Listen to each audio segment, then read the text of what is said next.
Hey, how is everybody? It is your boy Huey Yoshikage with my man GG Breezy. What's going on, my dude? How's it going, man? I'm so happy to be here to see some League of Legends going. I'm pretty much ready too.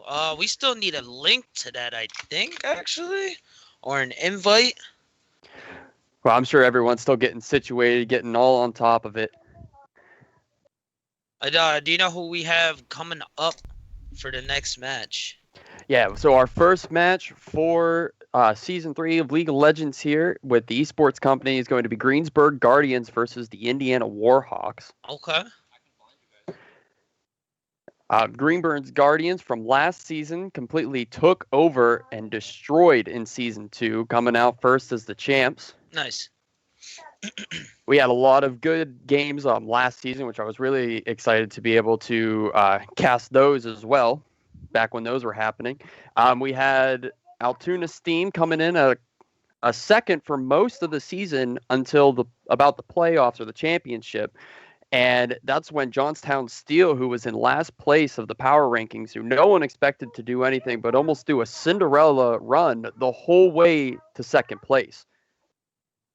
It was an insane match of all of it. It was crazy to watch them come back and try and get that win from the Guardians, but the Guardians were just too strong.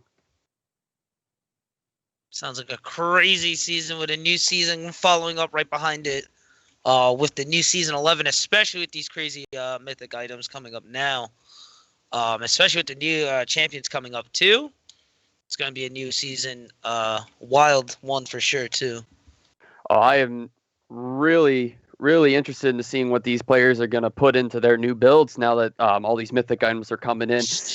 I mean, healing is just such a giant factor right now in League of Legends with Gore Drinker and new Omnivamp that's now back. I remember back when it was, I believe it was Omnivamp back in like Season 2 and 3, and Vladimir's and were just insane back in that time. So it's really exciting to see it come back and seeing all the executioners that everyone's going to have to buy. Pretty much, yeah. Pretty much. And then with bot lane too, Yumi is crazy healing right now, and I think it's the Healstone Renewer, also with Imperial Mandate. For the AP mages supports, it's crazy bot lane right now. Yeah, basically they're just gonna come in, ban Yumi, ban Samira, and that'll be it. That's there's no more bot lane That's after it. that. That's it. Bans are done after that. That's great. Other than off-season changes from League of Legends, we also have five new teams coming in with Okay. the Utica Muskrats. I'm gonna say these name wrongs. I believe it's like Montclair, the Rams. You know, it's Montclair Rams. That's it. The Frederick Colonials, the Youngstown Yetis, and the Annandale Aviators. Let's go. Big Yeah, shout out to everybody new. yeah, I'm really excited to see how they all handle the Greensburg Guardians and everyone else. Because the Greensburg Guardians do have a lot of top level talent that I've seen, especially in their rankings. So we're going to see if someone can take down those Giants there. Okay, okay. Definitely interesting. Do you have time on what's going on next, or what we waiting on? Well, the game does start around 6 o'clock, I believe. Okay. So Oh, we have the players coming in pretty soon, right? that's right. And we also have a little bit of, I'm going to give you some history of you. Like, what is your history with League of Legends? Like, how long have you been playing? Oh my gosh. I guess a little bit of me. My name's Hiroyoshi Kage. If you guys aren't familiar with me, I'm from the East Coast, over from Jersey. I mostly do Smash Brothers, and the FGC. But I am expanding, trying to get my voice out there for League of Legends. I just actually started working with Zero Gravity Gaming, and I'm gonna start working with their new season coming up in a couple weeks. My history with League. This game sucks, dude. No. That's how all League players Like, feel, so don't yeah, worry. It's fine. yeah, no, I'm joking. I've been playing this game on and off. I want to say like 5+ years now. I've played a lot with my friends. I remember when like Heart of Gold was like a really big, super crazy item, and then for it to come up to like where we are now, it's crazy. I usually just give up around gold. I made it to plat a few times, but I think this season I'm actually gonna like actually try and grind and try and make it to diamond, and then just so I can finally be like I'm done with this game. Hey!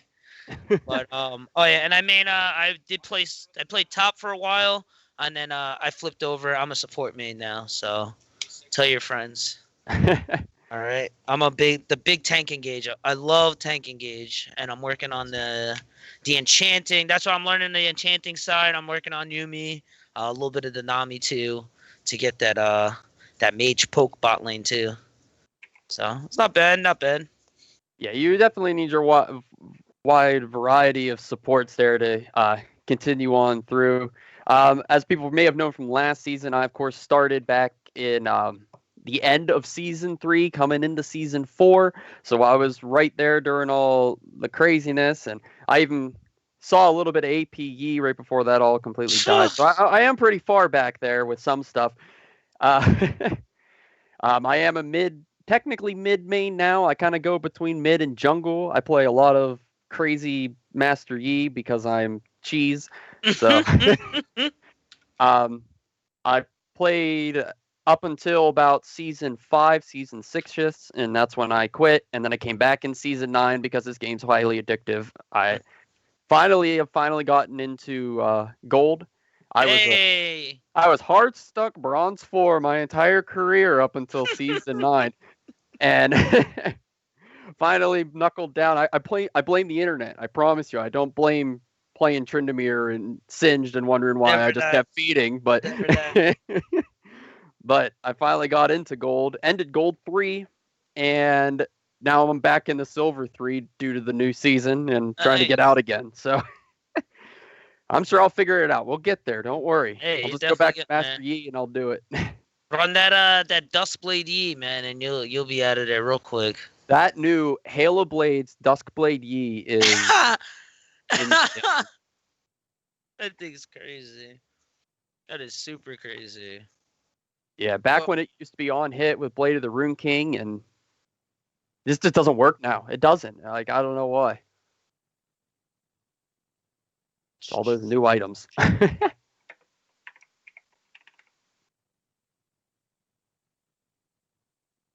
But I'm trying to get this all set up for everybody here as well, so that's kind of on me. If you give me 1 second here.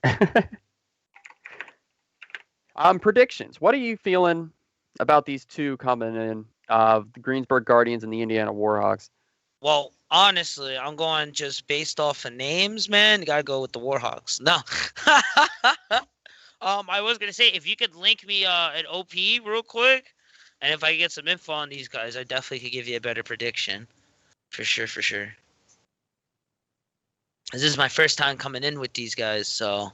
Yeah, no, that's understandable. I mean, based off of history, you got to give it to the champs. You know what I'm saying? They probably been grinding on the off season. They probably got some fancy things they want to try out. You know, but you can't always knock the challenger down either. You know, because again, it's a brand new season. Some things change. Some people are better than others. I feel like there's still a lot of untapped potential that we haven't seen yet, and we're not going to see until the pros start playing. And like I said, I am super excited to see what these guys are going to be doing with these mythic items, because like we were just saying about Dustblade D, you got Dustblade G, you have the Moonstone Renewer bot lane Seraphine, you have Yuumi with that too, Prowler's Claw on Zed with Pike. Like, there's a lot of things going on right now.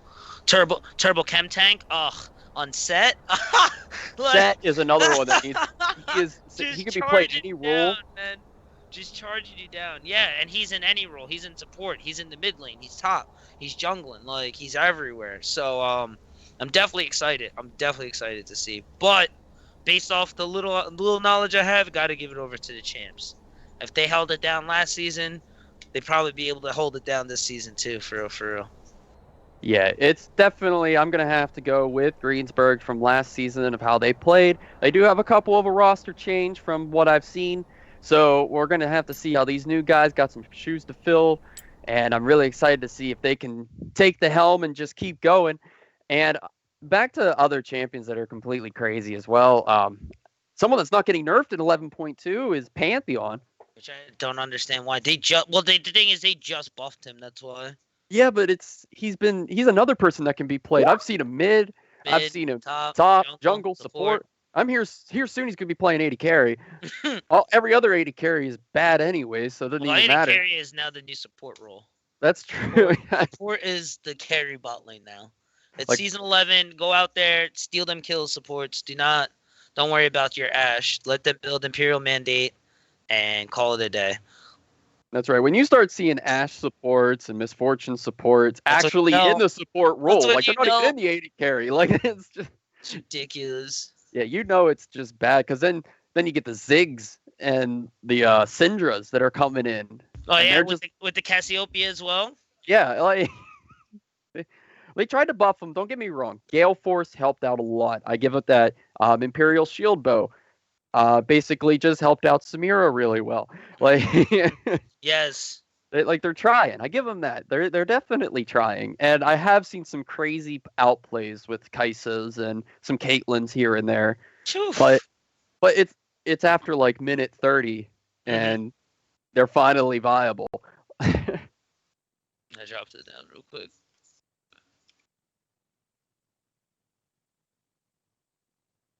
That's great. I'm definitely excited to see this, man. Oh man. And then what else do we have bot lane going on? I just saw something. Oh, Swain ADC going on now with the new bot lane now. Let me see if I can bring it up what it was. Yeah, Swain AD carry is definitely something that's pretty scary.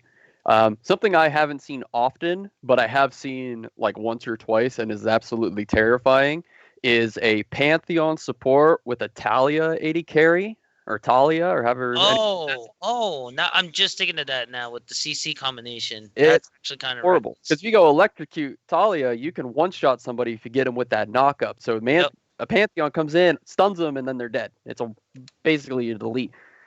But out of the hundreds of people I know that play League of Legends, I only know like one Talia main. So At it's almost least, bad thank as gosh. Skarner. Like I gotta post it up. I totally forgot to put it out on the socials that we were gonna be live. that's right. We got to get everybody in here. We're gonna Get beat everybody in here. most views with this stream right here. That's it. So, already rocking at a nice 59. Only if it was 10 more. Only if it was 10 more. We'll get there. Don't worry. To We'll that end this magical stream. number. 2,000 people rocking on. I feel it. All right, I'm getting these people here so that we can get them all. Hold on, I think they're supposed to be in the game, so we'll invite them and see if we'll get them all in.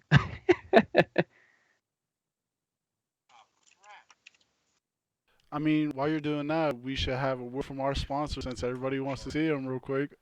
Beautiful. We're gonna jump into the player spotlight. So by the time we're done with this, game should be ready to go, and everyone's gonna see the man himself. You ready? The man himself. All right, we're here live at the Tech HQ. First of all, I'm Seth here at the Esport Company. Zeke doing a fantastic job along with our casters. Excuse me.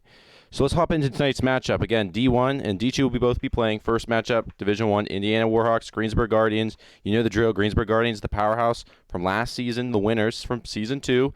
Shout out to Bags. He's the guy that kind of spearheaded the There League he of Legends is. community here at the Esport Company. So I know he's watching, appreciates Bags, and also all the other players and captains putting the time, effort, and energy into this. And here we are today. So let's hop right into it. Indiana player spotlight. Again, Division 1, Indiana Warhawks. We have Phelan, he's the co-captain. He's actually from Washington State.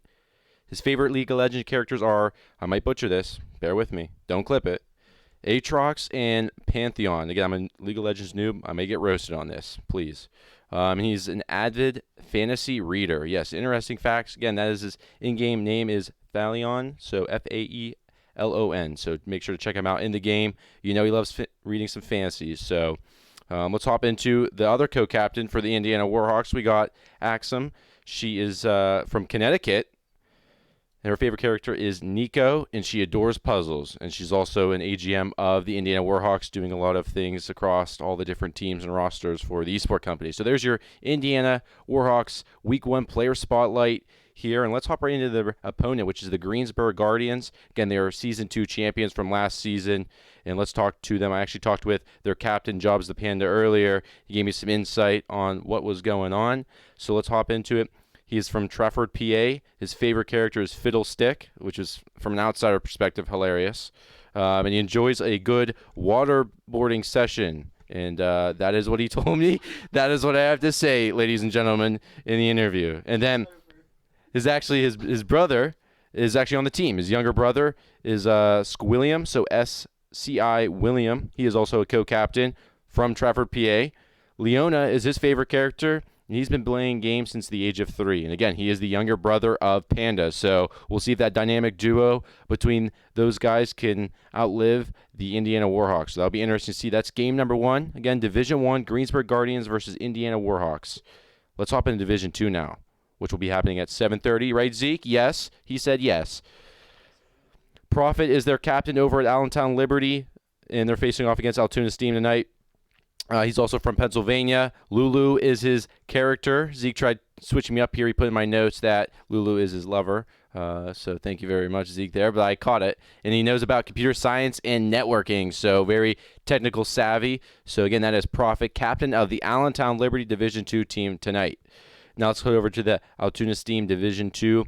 Yogurt on the Floor is his in-game name. Make sure to look out for him. I'm sure the casters will be calling out his name. He's actually from Erie, Pennsylvania, which we do have an Erie Owls team, so again, he's going against the hometown team, but that's fine. But that's crazy, but it's fine. So his favorite character is Talia and Zoe. Fun fact, he's going to school for astronomy, so you can say he's a stargazer. Alrighty, Zeke, back to you. You talk way too fast for me, honestly. We're just gonna go back up to these guys now since he just wants to dip off the camera, doesn't even want to have a conversation with me. Off on the camera already. All right. I just want to touch on one thing. Do you realize that we get a lot of these brother dynamic duos going on? Like with Altoon's team, we got Drexy and Droxy for CDL. That's an interesting fact that I did not know. So there you go. We have a lot of family members in here, and I'm excited to watch the League of Legends team here. I want to see this dynamic duo. Maybe they got a little synergy they don't even have to speak about. So I'm excited. We're definitely gonna be watching something. We have no idea what was going on, but oh well. Look, League of Legends is a fantastic game. It's one of the biggest esports in the world, so I'm interested in watching it and learning about it, and that's why I'm here today, learning about the players, so I can not be embarrassed when I'm trying to announce the characters' names. How about it? Sounds about right to me, but we're going to go back out to these guys now and let them take it away, and game should be getting underway here shortly. One of our casters are gone. So how we looking, Breezy, on the game?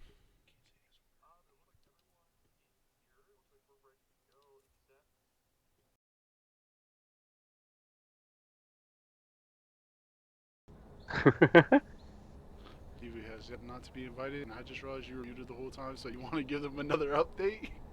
Oh yeah, everyone's we're good to go. Don't worry. It's perfect because we're gonna get everyone's in here ready to go. We just need to send an invite to Huey there and get him into spectating. So we're just playing the waiting game now. 1 second. I actually don't have him on League, so someone else is gonna have to invite him. Huey, Hey, what's your game name? Yeah, you had to get Huey Yoshikage. good luck spelling that. Oh wait. Huey Shikage. Went too fast there. Yeah, you did. You should just type it to me. Hey, look, I'll put it in the call real quick. I could have sworn I put it in the call already. Oh, you might have.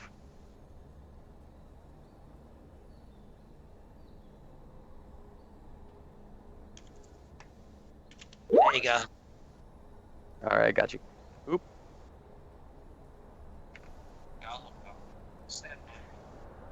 You like anime, don't you? If you can guess from which anime that's from, I'll give you a cookie. Naruto? No, come on, I'm not that basic. One Piece. One Punch? Oh my gosh. One Punch. He's going just down the list. Yeah, literally, just most generic anime is Google. I'm not big into Black- only Black anime Belt. I Yeah, watch yeah, is each their Attack own, on Titan. each their own. Huh? Each their own.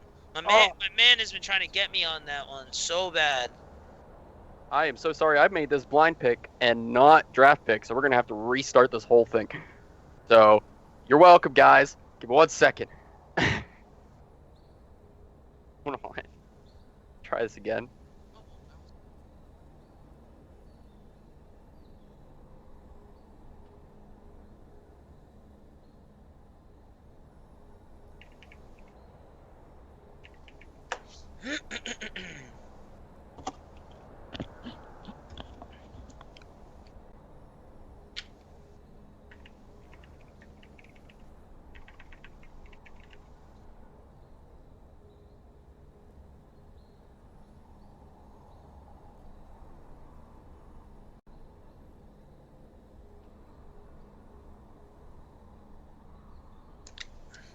Alrighty.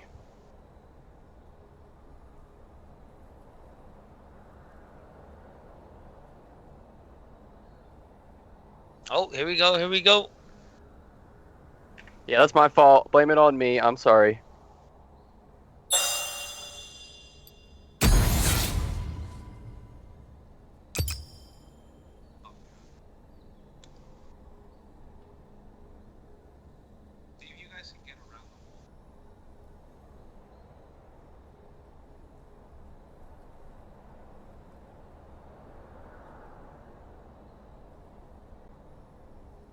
Oh, here we go. Alright, everyone's coming back in. We're gonna get Everyone's getting in. do it real quick. Take 2. I promise it's good now.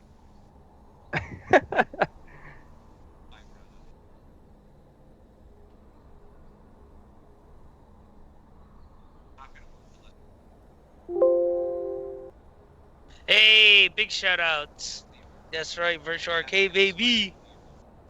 Yes, I need a tech mask, 100%. Sorry, chat. I'm gonna be a little slow on it. How dare you? I know.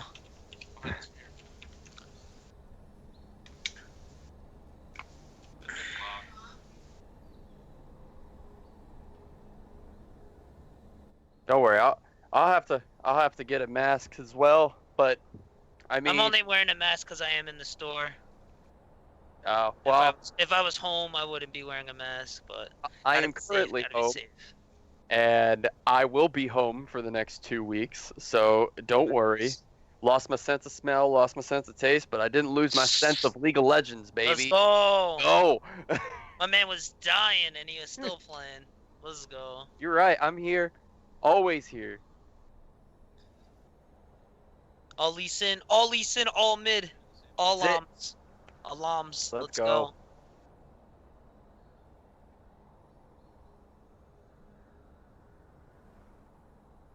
All right, I think we got everybody in here already. All right, so we're gonna get in. We're gonna get to these bands. We're gonna see who they don't want to see playing as soon as they hit start. Here we go. Yes. Rolling right into it. So who are you thinking they're probably gonna start banding off right at the bat? Samira and Yumi, man. They gotta go. They gotta go. Let's see. Let's see if I can get one for top. To be honest, you know, probably Malphite for top. Come on. What's the worst Wow, that could Jinx. happen? I did not see Jinx. I was gonna say Zid for mid. Yes, that's gross because he's really good at roaming. Fear the shadows. And back to Fear healing. controls Kane's Nice game. been a Nice night. game. Nice Hecarim pick right there. Maybe an Ivern as well for the jungle. Yeah, Hecarim is a very scary jungler. A lot of roaming potential there as well because he's just so fast. I mean, you got those 4 legs running around. It's very difficult. You know what? I just realized you don't even take the pursuit mastery, and No. you're still fast. Yeah, it's almost as bad as like a fast. Nunu. It's insane. Yeah, for real. Oh, nice fiddle flex pick right there. Yeah. I feel most likely he's gonna be taking that jungle though. Most likely, I have seen a good Fiddlesticks top, especially if you go tank Fiddlesticks, which is insanely broken, by the way. You didn't hear it from me, folks, but it's crazy broken. The Pyke ban and the Kha'Zix ban, both really good. They really don't want to see that executability from the Pyke or the Kha'Zix, who can go invisible and just delete the back line. Especially with like Collector and things like that. Oh yeah, definitely. Another flex pick with Irelia, who can be played top and mid. That's a really strong pick right there. Yeah, if played well. I have seen a few Irelias that True. they just queue minions, and that's about all they do. But I'm really excited to see what they're able to play here with this Irelia and Olaf. Really strong front line too. Not full tank from both sides, more on a bruiser builds. So they have to keep that in mind. But we're gonna have to see what Jobs picks here to try and complement with the fiddle pick, knowing you got Irelia and Olaf coming up. Yeah, it's definitely when the Fiddlestick tries to fear you and Olaf just ults, you know, he's going to be a very good counter against the Fiddlesticks. And then the Kai'Sa coming in for the late game, very strong game carry potential coming in from a Kai'Sa. Prestige skin Kai'Sa, I'm calling it now. I'm calling it now, boys. That's the only way to play Kai'Sa. Calling it now. Calling it now. She's on the KDA line. She's not going to get buffed, or she's not going to get nerfed anytime soon. Prestige Kai'Sa. It's coming here. Another Yo! strong pick with the Yone there.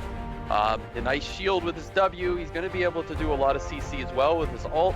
However, not a problem for his Olaf either. That is true with the with his ult being able to deny all that delicious CC there. Yeah, Ari coming in, who has a lot of CC potential, a lot of dashing around. Very solid mid laner, very good mid laner.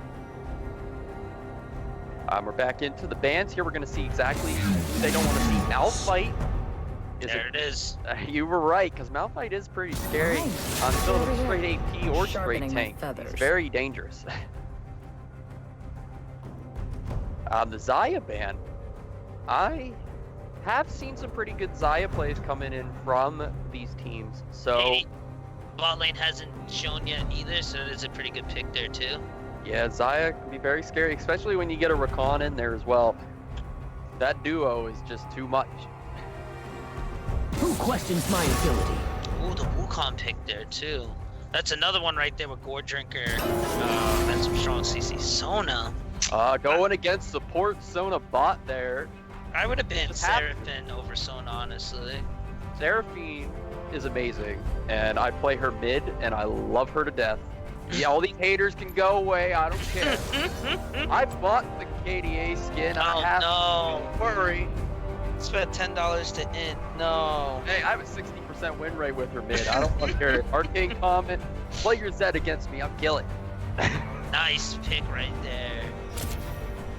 Yeah, That's the a kick. strong support pick right there with Thresh. Or the Tom Kench. Haven't seen Okay. Top Bench in a minute, and it's a very safe pick. You're able to grab who you need, get them away, especially if they get stunned by the Irelia or the Ahri. It's a very nice pick with the Tom Kench. I'd have preferred Thresh just for more for the team comp. That are able with the hook, they'll be able to engage when they want to. The flay as well to hold back Ahri, Olaf, or Irelia on a dash engage right there. Okay, wait a minute. What? That's a Tom Kench top. Let's go Is that a Tom then. Kench top? Let's go then. What is Yes. it, season 9? When has this happened? Let's go on a bench to Kench, baby. Yeah. Let's go. Yes. So Kaisa, Oh, is that Frostfire Kench? That might be Frostfire Kench, it actually. might be. But Kaisa Thresh is a very scary bot lane, God, it's a and so delicious is bot lane. Caitlyn Lulu. Caitlyn Lulu is going to be a very poke-heavy comp that they're going to be able just to push the Kaisa out, especially since she's not going to be really on par until about late game. Lulu also a really good pick for the rest of the team. Being able to lock on with picks to Irelia or Ahri, so she could get those random little pokes in between from areas you wouldn't expect, and the transmodify, stopping Yone in his tracks, stopping Fiddlesticks ult in his tracks, stopping a Thresh coming in. That is a really strong pick right there. And then on top of it, with her R there for the finish to make sure that her carries carry out what they need to do. That's a pretty good pick right there, honestly. Yeah, I agree. Greensburg Guardians are looking very strong with their picks at the Kaisa. Fiddlesticks, very late game oriented, but it will hurt if they're not able to shut them down early. It's over basically. For sure. They're playing very. I do like the Caitlyn and the Ahri. We got another little delay here with the game, so we're gonna be sitting here for a minute. Be sure to put in your votes over in chat, boys. Who you think's got it? Yeah, that's Over on true. red or blue team, baby. Let's go. So after looking at the facts, looking at Greensburg Guardians team, looking at the Warhawks team, now does your prediction change? I'm gonna have to. I feel more comfortable with red side. Irelia, Olaf, those are a lot more comfortable picks compared to Tom Kench Fiddlesticks. Irelia is gonna have an easier time to farm and have control of the top lane. Same thing with Olaf. Fiddlesticks roaming around and runs into Olaf. That's a very scary thing. If someone needs to be coming down to help out, I feel Ahri is actually going to be able to leave lane a little faster than Yone.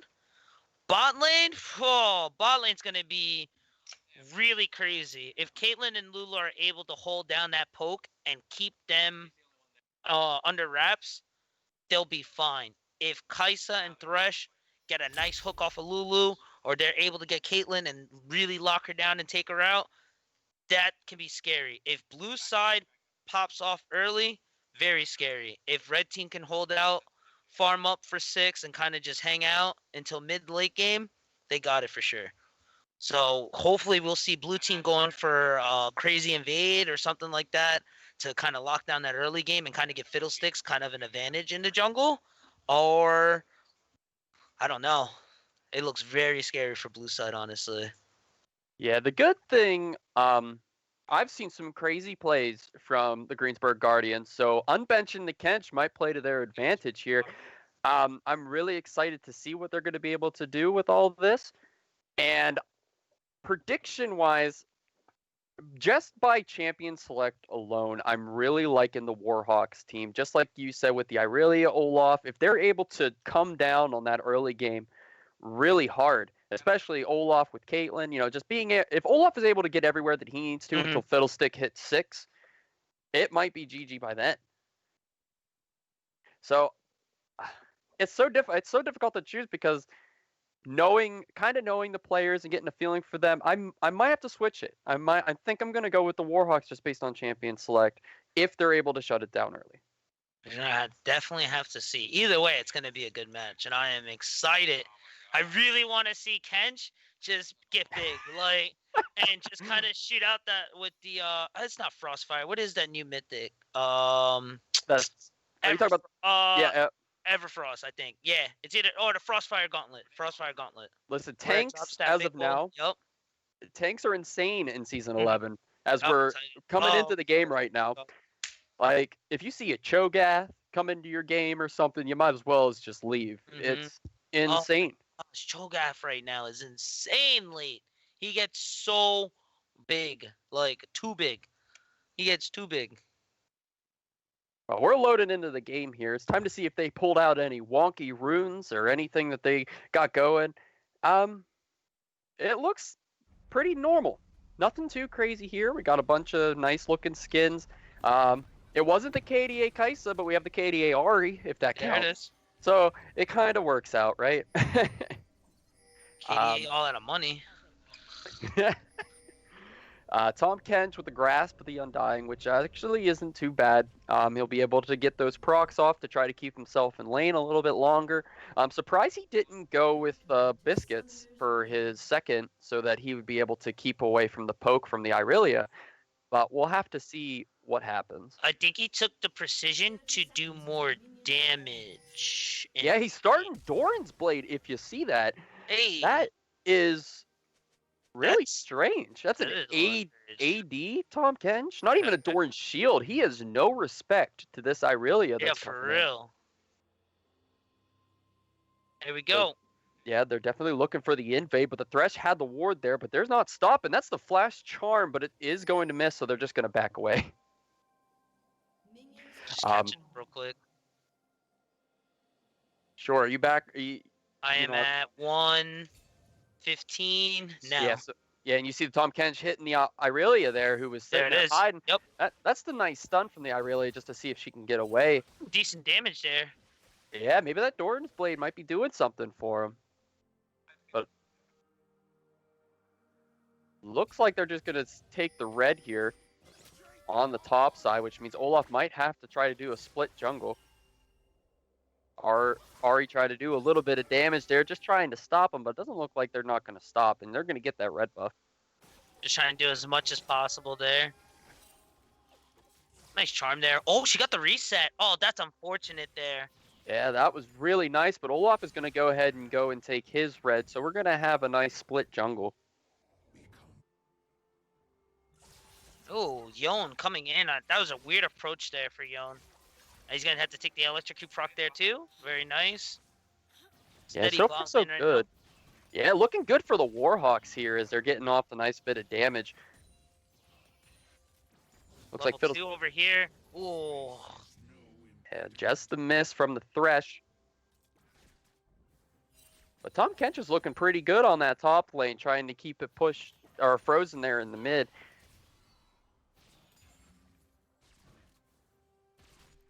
Trying to keep that Irelia at bay with his Qs. Very smart. As of right now, nothing too much out of the ordinary. We have Olaf actually over on Golems, while Fiddle's on the opposite side of the map. So Olaf most likely first attempt gank will be bot, while it might be the opposite for Fiddle here. I think Olaf will have an easier time with his gank. Especially since they're letting them push up so that Olaf can come up from behind there, which is really and now smart. Here comes the pinch. Yep. Yeah, they might. Oh, there's the polymorph from the Lulu, and they're rolling it down. That's the heal from the Kaisa, and Olaf's not going down because it's a first blood for him as they back away. Beautiful, beautiful. That Irelia getting pretty low, but so is the Tahm Kench in the top as well. Ooh, the double flash there. I think I really got to hear. Nice stun pickup there. Oh, beautiful. That was a nice trade coming from the Yone against that Ahri there. Both pretty even in CS, so nothing too crazy happened in that mid lane. Check the CS for there, right there. Only Yon has a 2 lead, but Olaf is right here with it. There goes a flash ignite right there. Yeah, Ahri another going for the perfect autos, and pinch. yep, a nice gank there from Olaf again. Perfect timing yet again. Yeah, Olaf is doing really well with pinching these laners. Oh, that hook barely missed there. TP coming down from Irelia. It gives As Tahm Kench Irelia- it gives him a chance to ward. Because he's doing really well holding that lane there against the Irelia, even with the death loss.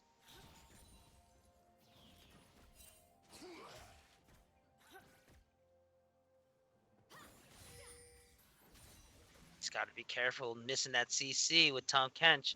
Yeah, he's able just to beat her down a little bit. There's the That damage though. Oh, Yeah, he's gonna have the gray shield. even with Wow. all of that, he still comes out almost completely dead from that Irelia. I underestimated her type of damage with even just a longsword. For sure. You got it. You cannot. Don't forget Conquerors as well. Here comes the gank over there. Nice fear. I Yep. think she's gonna be able to get away there. Ooh, almost stepped out of the psychic stun there. But that Yeah. was a decent gank. Top lane is now pushing onto Tahm Kench, so he's allowed to get that. I think he will have 6 first actually from the 2 waves. Bot side recalling and able to get their shot back in first. Nothing out of the ordinary for anybody as of right now. Olaf actually able to get his Iron Spike whip. So he's going on for his Gore Drinker. He's about halfway there. Yeah, Olaf is looking very nice, able to get all of his lanes pretty good, except the Irelia, who's able just to do it for herself. Mm-hmm. Olaf might try and maybe go for a solo drag. He's definitely more than healthy enough to be able to do it. Right now he's just floating around mid. I guess he's looking for the gank. He sees the ward. Thresh unable to get a proper hook yet.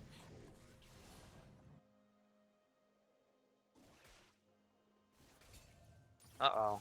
He's got to be careful here. Even though he has 6, his ult doesn't really give him that much. Yeah, no, and Irelia knows that. She's still Oh trying my to do a little bit of gosh! damage. No way! Yeah, that's What? even gets the little grass proc to make Irelia Little back grass off a rope little at the bit. end. Yeah, it's definitely hurting trying to go against that Tahm Kench, but I don't think the Olaf is quite done yet. He's going to see if he can do something here, but he's just going to go ahead and back off. Gonna Was rotate. probably hoping for that Irelia to try and go in and bait him, but Olaf looking for Fiddle right now on blue side. Fiddle might have to rotate back over towards mid. Irelia with the beautiful ward coverage. Top laners, are you looking at that? Even though that was help of jungler, but still, check that out. Top laners. that's all right. Top lane is its own little island. No one goes up there anymore anyways. Right. Uh-oh, Olaf might be careful here as he takes wolves. Oh, he's getting out. He's gone. As Fiddlesticks just goes back to an empty camp. That's unfortunate right there. Looks like he's going to try and come in and pinch on that Yone there. Beautiful pinch there. Fiddlesticks not far behind. There goes the last whisper. Oh, and that miss from the ultimate from the Yone really hurts him. Oh, but the tick gets there. Yeah, Olaf's Ahri's gonna have to gonna run get out down. from there. He doesn't have 6. Now, Fiddlesticks very was good there for a that little bit backup from that faster. Fiddlesticks. Fiddlesticks was a little bit faster. Yon able to escape on out of there too. Had to burn. Oh, he didn't have flash actually.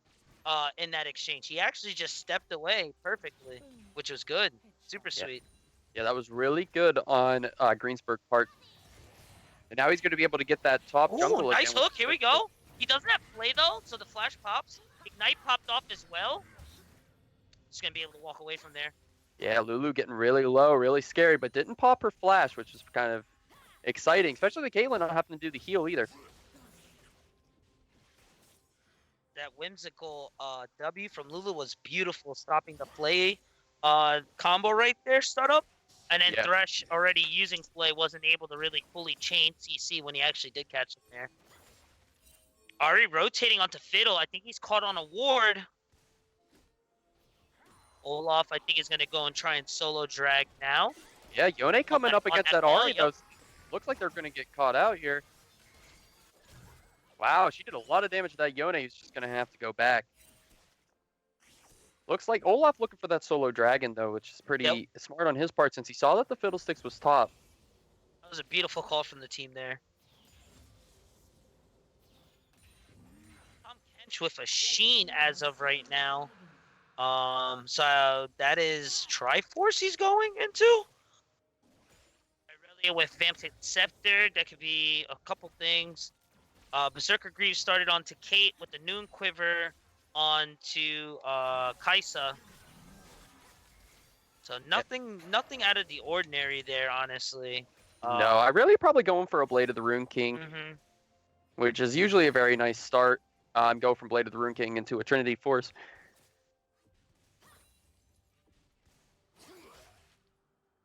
But looks CS-wise, even Tom Kench is about 20 CS above. But it looks like Yone's going to have to ult away, but that's going to be the ult from the Fiddlesticks who's coming in. Getting that Ari low, he's going to have to go down, and then Olaf is going to go down as well. What a turn! Even though the Fate Sealed was tossed back. Nice taunt over there, Yon. Yup, get the flex on.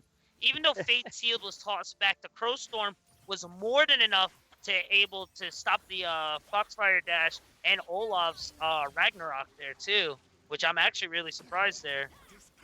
With the battle of the top laners here, oh my gosh, would Irelia just being able to surge her way through on that one. Yeah, even ulting the Tom Kench, he still did amazing amounts of damage against her, and she just won barely on her 5-stack passive. It was very, very close.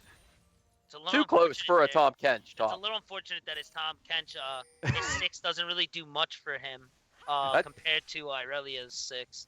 Yeah, it's definitely going to be a game changer during team fights and mid game, but right now it's not helping him out too much, and he really needs to watch what he's doing against an Irelia, because once she gets so far ahead, there's really nothing you can do against her. And picking up her recurve bow there, yeah. So she's going Blade first, and so this brings up like an interesting question: does a mythic item have to be the first item built, or do you get it later and that gives you an extra spike later in the game? That's how I usually would play her. I really is go for the Blade of the Rune King first into the Trinity Force. So yeah, I think the Mythic second is probably the best, so that you can get that extra power spike later on. Especially, which is really smart. Yeah, especially if you're 2-0 and you don't need that super hard power spike like the Trinity Force, especially since it's so expensive. Getting that nice advantage with the Vampiric Scepter, getting that healing, definitely probably helped her out in that team fight too. Yep, that makes sense. Looks like Olaf might be getting caught out here. Oh, wasn't able to get the undertow, but he breaks down with the Ragnarok. Flash is popped. Oh, nice catch up there with the Foxfire. Last whisper miss from Yon there. Tom Kench out of position there, trying to get at least one, and is unable to get either there. Nice Foxfire dash over from Ari right over there to be able to come by and pick them up and help out Olaf there. Yeah, now Yone's trying to do something against this Olaf, but Ari's coming down. Oh, she might be able to. Oh. No, it looks like Yone's just going to take them both down as he just charges after him, but Irelia's going to come and try and help her out. Is she going to be there quick enough? Yone's looking for it. Oh no, he dashes out. Whew! Yon with the Noon Quiver. What's it? Just a Noon Quiver? Noon Quiver and Boots just ripping through the team there. Picking up 2. Now looking at the 4-1 with the 30 CS deficit right now, mid lane. With the next deficit with only over 25 bot lane with Kaisa. So as of right now, blue is looking great. Farm wise, they're gonna grab these couple plates with the minute left for plates, and then that's gonna start rotating. You're gonna start seeing more of the team rotating. Once laning phase starts wrapping up here. Yeah, definitely. And it's really, I mean, it's honestly kind of sad in the same sense. Oh, it looks like Fiddlesticks might get caught out here. But as Olaf hits the ultimate, but Yone's there as well, and they're going to continue fighting as there's a fight going on in the top lane as well, as Irelia is trying to... Vanguard's H dropped. So many fights going on.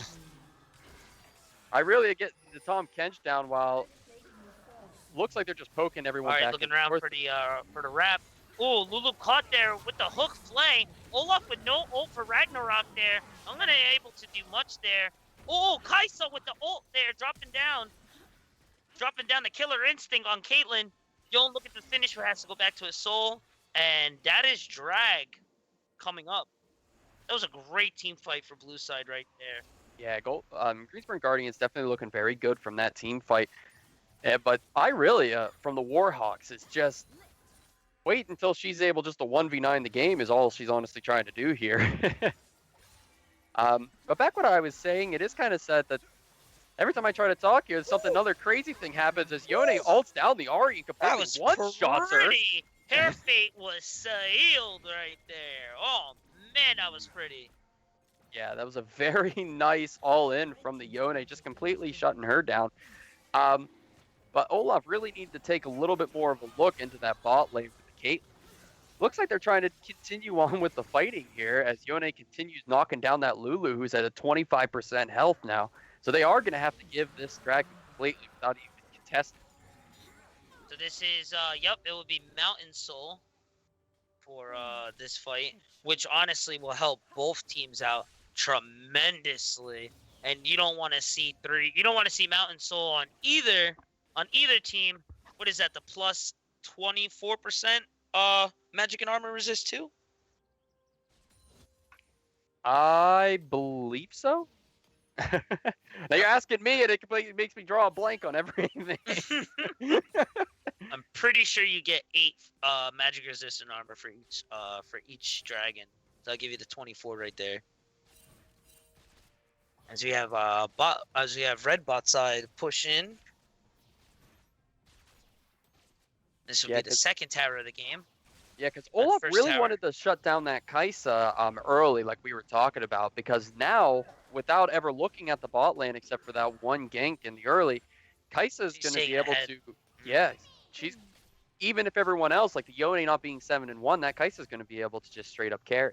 So it's going to be very scary with them having to defeat a fed Yone and Kaisa. A little unfortunate that Tom Kent's front line, but going on mid right quick. Fate sealed with the Crow Storm there, able to shut down the Irelia, but has to walk through the blade, and unfortunately makes that a 1-for-1 instead of the clean 1-for-0 there. Oh, yeah, it still works out for the Fiddlesticks, however, because he did get the shutdown on the Irelia, so it gives him just a little bit extra more gold. I'm still sad to see that he did go down. Insane right now, as everyone has their mythic besides Caitlyn and Irelia. Oh, and Tom Kench. So Tom Kench trying to finish up Triforce, which is unfortunate. Like I was trying to say before, I really wish that he would go for Sunfire and maybe more tank, so at least he could frontline for them. That's what I was thinking he was going to go for, was more of a tank build, and it's really, I mean, it's exciting to see unbenching the Kench in this kind of way. It'd have been a little better if he was able to win the duel's top side. Well, Polymorph coming down on that Yone, so he's not going to be able to do as much damage as he wants. But that Olaf trying to come in on the Fiddlesticks, who just got feared away, so they're going to have to not be able to do that either. Olaf losing that early lead edge that he had before, just about evening out now. Irelia finishing her Blade of the Ruin King, moving on to Triforce. Polymorph hits. Lulu has to ult herself there. Yeah, every time Yone tries to go in, that Polymorph is really saving them. But that's the flash in with the ultimate, getting both of them. Both of them are going to go down here. Beautiful from the Yone. How come I never get the Yone? Yeah, I play Yone mid every now and then, and trust me, I do get that O10 power spike every now and then. Tomkins coming in with his ult right there. Ari's gonna have to Firefox herself away. Yeah, that was the nice charm on the Thresh so that she wasn't going to go down so easily. Being able to dash away.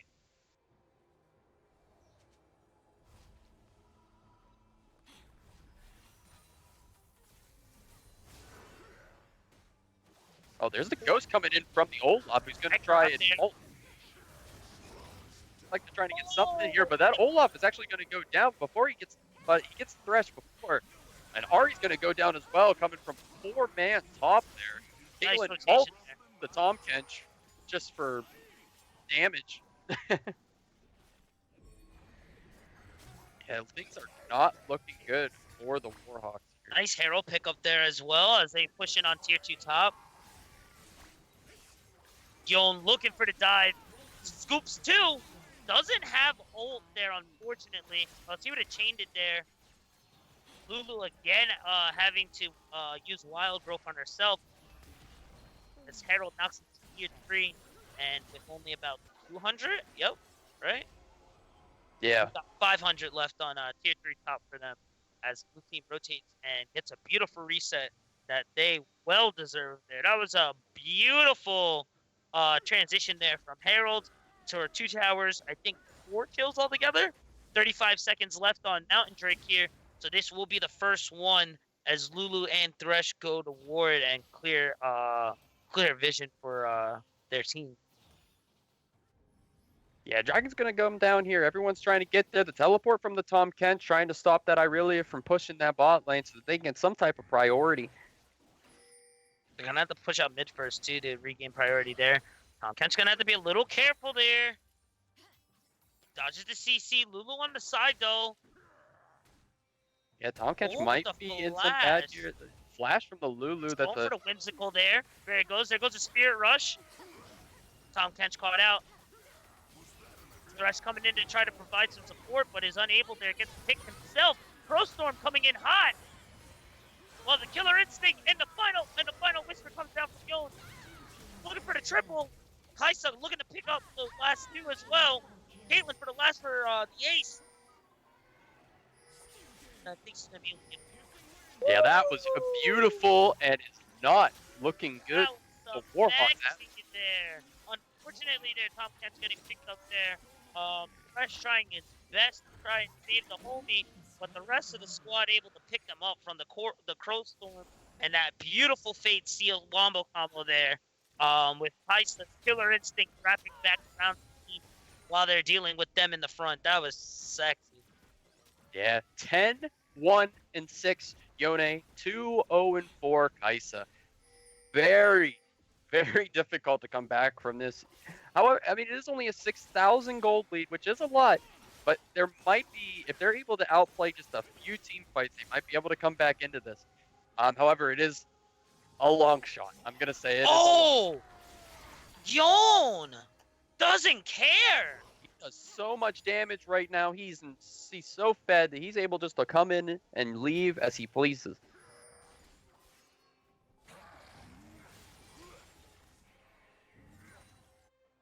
That's just trying to clear out enemy red side real quick. Olaf just trying to pick something up there. As Irelia slowly trying to finish picking up her Triforce there.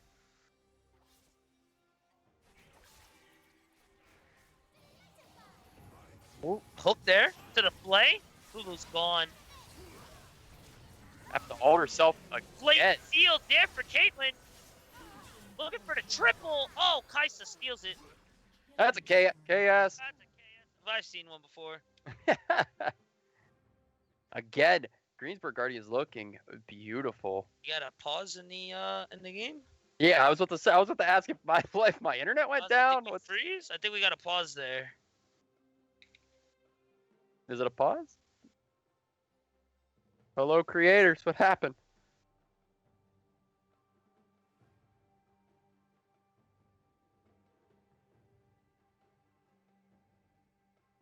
Nah, we're all frozen there. I think somebody just left after that play. That was it. That was the play. That was it. That was it. They're like, you know what? I'm done. Honestly, I would have left the game after Yeah, that. there's the Yone. FF, 12-1. Yone. That's the FF I'm right done. there. I'm done. That's it. And I play mid. He would have been 2-0, and I would have been like, FF15, guys. We're done. That's it. That's Go it. next. No Go comeback. next. No comeback ever. I don't care how well you guys are doing. We're done. I'm very quick with the go next, and I apologize. That's why I'm not on a team anymore. I was the first person on Altoona's team. First person. I can dub that. I was. Ask anybody. That's why I'm not on in there anymore. Because I was quick to FF. I'm like, that's it. Oh, I got Oh, it went black. Oh, mine's not black yet, so. That's scary.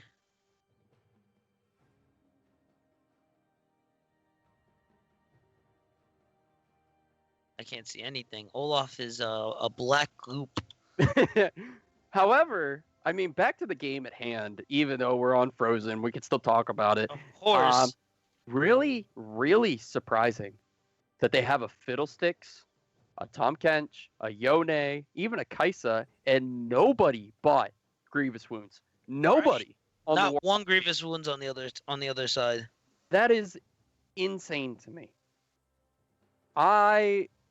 It should have been bought like A while second ago. item. Yep, Second item.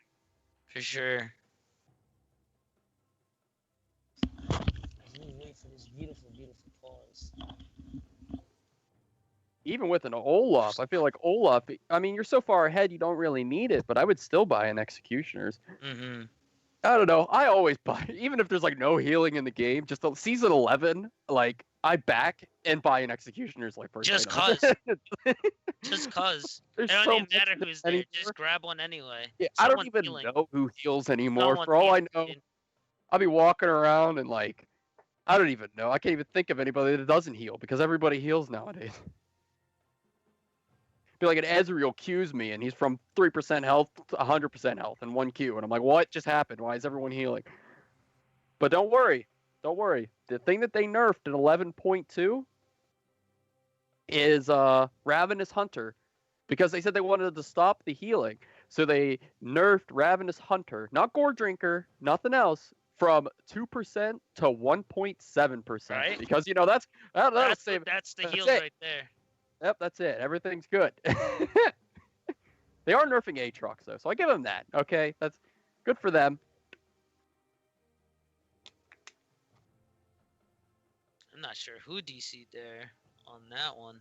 Yeah, I haven't heard anything from anybody, so I don't know if it was a DC. I don't know if it was a Rage Quit. I don't know if it was an FF, because no one's a saying anything.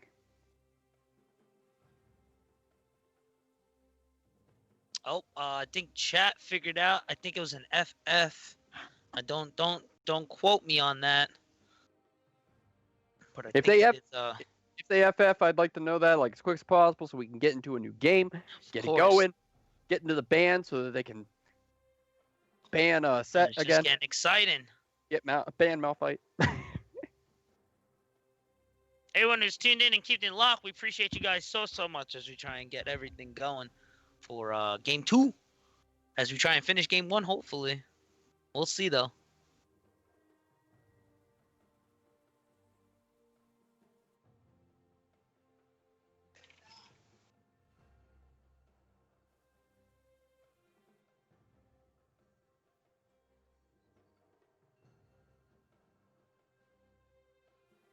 Yeah, I don't want to sit here in silence. I'm trying to think of things that we can talk about while we're.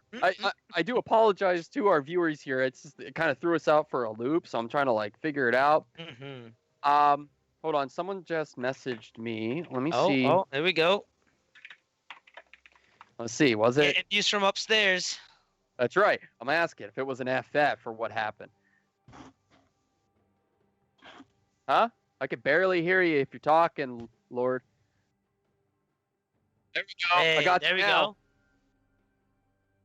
Oh yeah, you just got to breathe into that mic a little bit better. Perfect.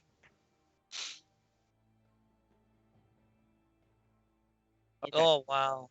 Yeah, the team they told me that the team was new, so they didn't know, which is fine. You know, we'll chalk it up, move it on, go to the new one.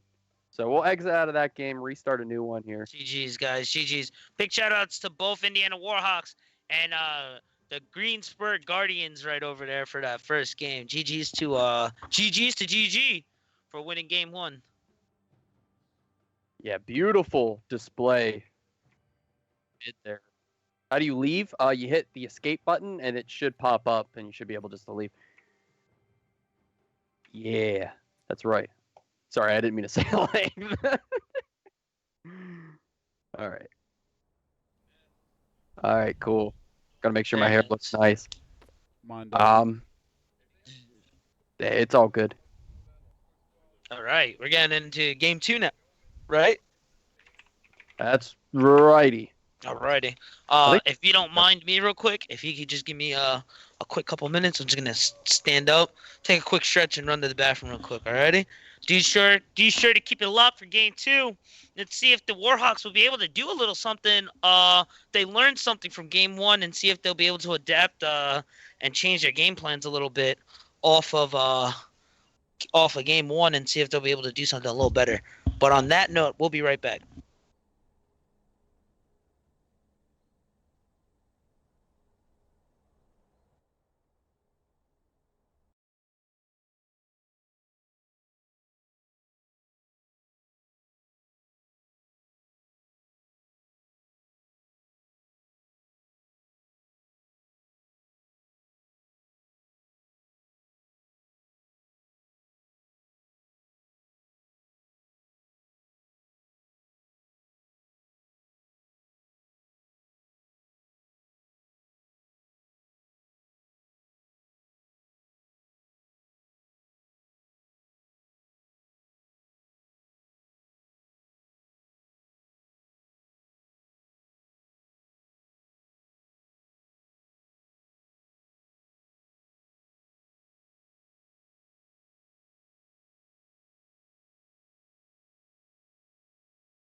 Alrighty, and we are back, guys. Be sure to keep an eye out on that season 3 schedule, starting off from today, going all the way deep into February. Got D1 all the way up to D3. All right, so do keep it locked as we are getting back onto game 2, baby. So excited. We got everybody in the game, so I think we're ready to go for game 2. As I'm just double checking with everybody. We'll get it ready, get going. Should check it out.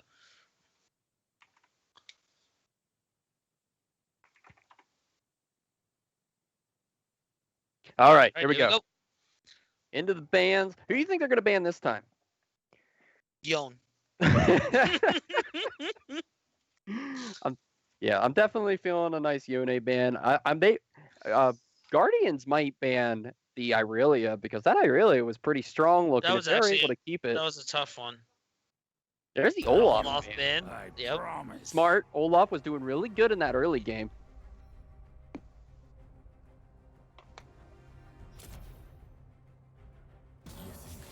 There it is.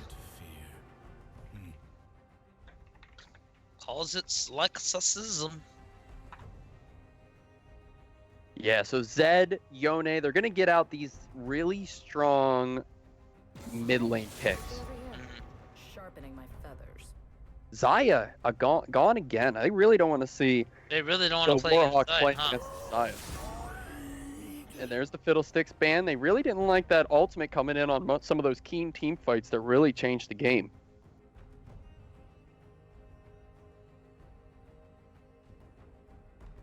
The weak fear the shadows. And just a quick clear up, there is a rule for there is no FF. Honestly, I think it's a great rule. Alrighty. There is almost always a chance, especially when you guys are full 5-man commed. There's always a chance of a comeback. You just need that one good team fight to turn it all around. So, I didn't know of last time of it, which is alright. So we will get a full game on going on this one, alrighty? So definitely keep it locked, guys, and Caitlyn sure picked to- again. keep it going for them. Yeah, so no FFs. I mean, we are here for fun. I give it that. And we're gonna see some good games. Either way, Yeah, definitely. So the Hecarim pick, because they didn't ban that is gonna be scary coming from the Guardians. especially this is coming from where he was just Olaf. Hecarim's gonna definitely be almost in lane all the time now for sure. You have to be careful on that. The Pantheon pick, that may be support. That also may be top. That also may be mid as well. So that's the Pike. However, I'm not So- gonna stray away from the fact that it might be a Pike mid. Don't take It that also from could be. It also could be with the Predator, right? I think it is Predator's knife. Yeah, either Predator, sprint around, Hail of Blades is always really Prowler's scary. Crawl. Prowler's Claw. Prowler's Crawl, yeah, it's a very Mhm, scary pick. That's where it is. I give it that. However, it's very unlikely, and it's probably a Pike support. Yeah, most likely. You ban the Yone, you get the Yasuo. That's exactly what you're supposed to be scared of. Oh man, with the Sona ban again. Really taking it away from support Sona bot. I promise you people, he plays more than just Sona. Just because it's in the name doesn't mean he's not good at other champions. However, Sona is a very scary person, and it wouldn't be surprising to see Sona 2.0 coming into this game. Meaning Seraphine. So the Yasuo pick will be a perfect comp with the Hecarim, who's going to be able to try and knock him up, or even with his ultimate, his fear. The Malphite ban coming out again. Definitely took out the Yone and the Fiddlesticks for that Crow's Storm wombo there, which was a little crazy. And they banned the Irelia. They did really well in the top lane with that Irelia, so that's definitely a really good ban as well. Have to see what they're going to come up with. It might be the Pantheon. Pantheon top is a very scary pick, especially with his ultimate. He can be just about anywhere. He just got buffed too. I don't even want to talk about Pantheon, man. He's so gross right now. It's a strong pick for top because top hasn't been shown yet. Camille's a really good, strong top laner as of right now. Yeah, very good at the 1v1s, very good at the 2v2s. Very strong in the solo lanes. I was gonna say I would like to see a tank engage support here, but I think that's gonna be more of the Maokai AP build with the Imperial Mandate. That also might be Maokai top, but I think it's gonna be Maokai support. I think. Maokai support with the Jhin will definitely be very scary. He's The just gonna long-range have to get his saplings. 4 hits in, and he's probably gonna be able to delete people, especially with the new Dark Harvest build that I've been seeing going around with that Jin, where he's just able to almost one-shot people with his fourth shot.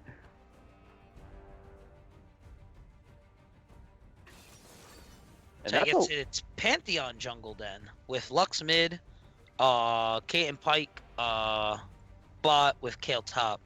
it which might is be a awesome. Lux support. You never know with a Pike That is mid. true. That is true. That is also true. That is also true. And finishing out, which I called Maokai support, got the Riven filling out top. Yeah, that Riven against Pantheon's definitely going to be... Oh, Kale. So it's going to be... Yeah, you're right, Kale. Why did I say Pantheon? So the Kale against Riven's going to be very scary. Do you know what a boss is?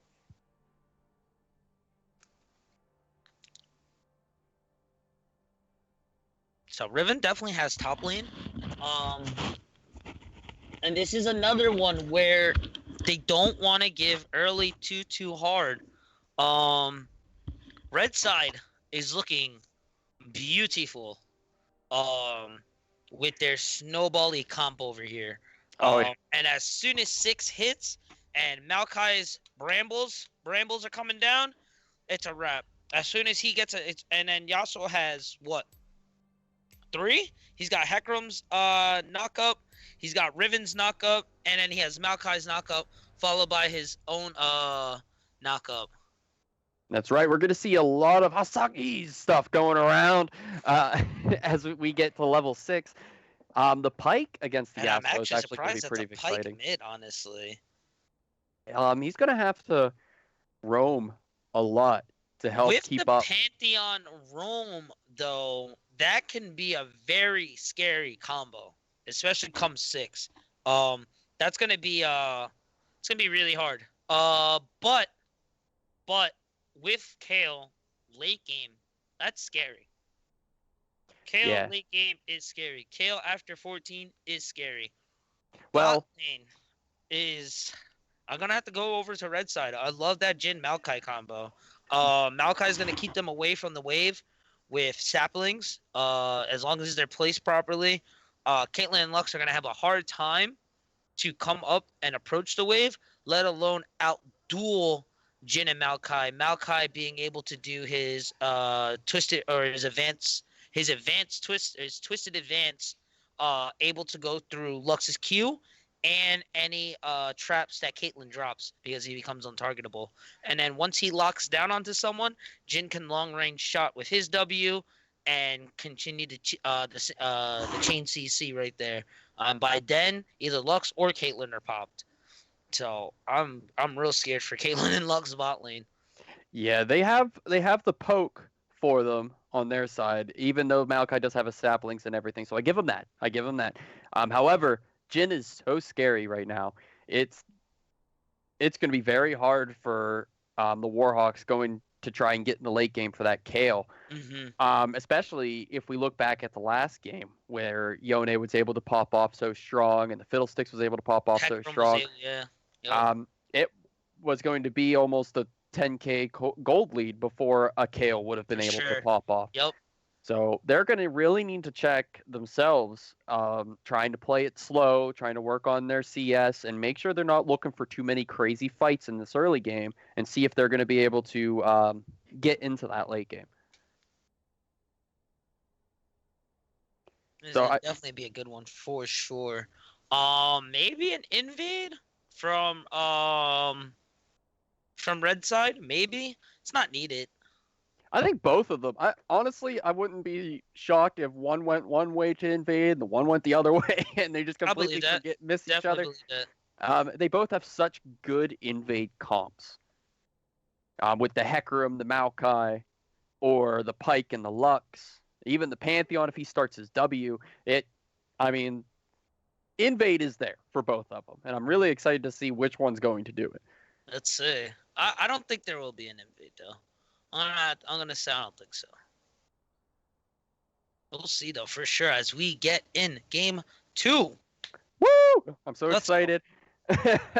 Here to see any wacky runes this time. There was nothing crazy last time. No, except I nothing mentioned really the out of Kench. the ordinary. Yeah, just Nothing Ken. out of the ordinary. Yeah, just Kench. For sure. And Um, that crazy Triforce build. Oh my gosh. So we have the fleet footwork Yasuo. So he's going to look for a little bit more sustain in the laning phase against that Pyke, who is running Halo Blades. So he's definitely respecting the Pyke. I give him that. However, he's going to be able to wave clear so much faster than Pyke. Mhm.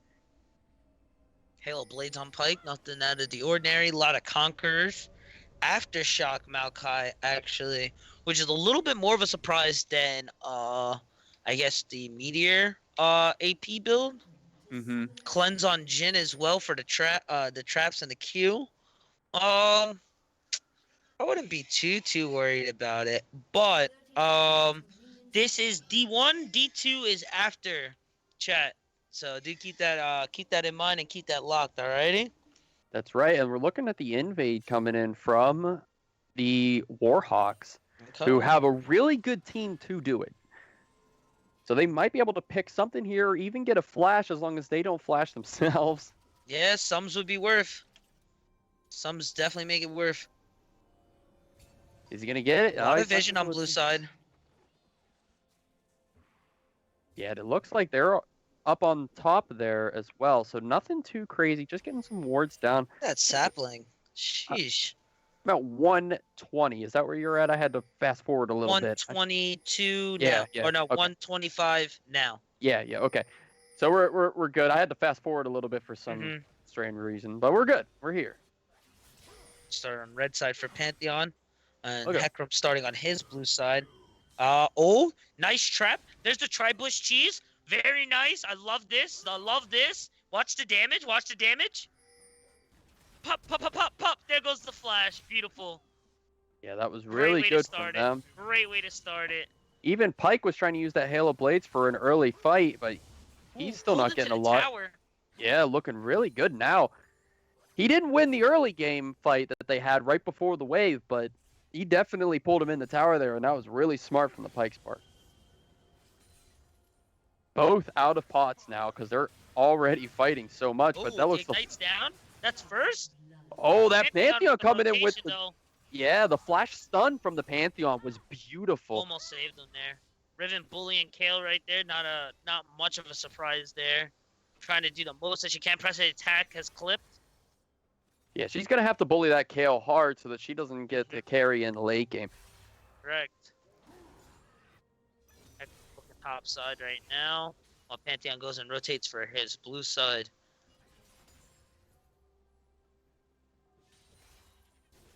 Riven being as pushed in with Pantheon on his blue side, I will likely gather that Pantheon that will be his next gank. He also might go mid. We'll see after what he does after Gromp. Hecarim on his golems on his side, he might go for the anti-gank or the counter gank, or they both might actually rotate into blue side now, which is actually really smart play there from Riven since it was pushed in. Looking to see if they can find this man. That was beautiful communication right there. Pantheon looking pinched right now, looking for the way out. I think he knows that he's spotted, so he's just going to try and recall in the corner there. Yeah, that was beautiful. Looking really good from the Guardians, trying to get that early advantage. Forcing him out real quick. Maokai looking to see if he can get something onto this Pyke here in mid. Nice rotation there from Maokai, honestly. Yeah, Hecarim there as well. Not able to get any much there. And he gets the dab on him from the Pyke as they both go down for the second scuttle. That's the animated Dad Pengu too. Yeah, I wish I had that one. I love think you can that only get it in a box and it's but you know. Nice little step up there from Riven. Nice little Riven combo. Oh, okay, Pyke. Nice pull there. Unable to chain the CC there. Pantheon in route. Not gonna be able to get much from there. Fleet footwork coming in. Do you see that heal as he passed back? That was great.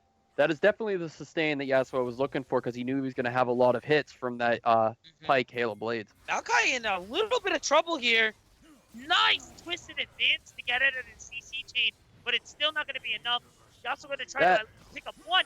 Jin with the long range W to lock down the CC. Yasuo's Conquerors or Fleet picks in right there.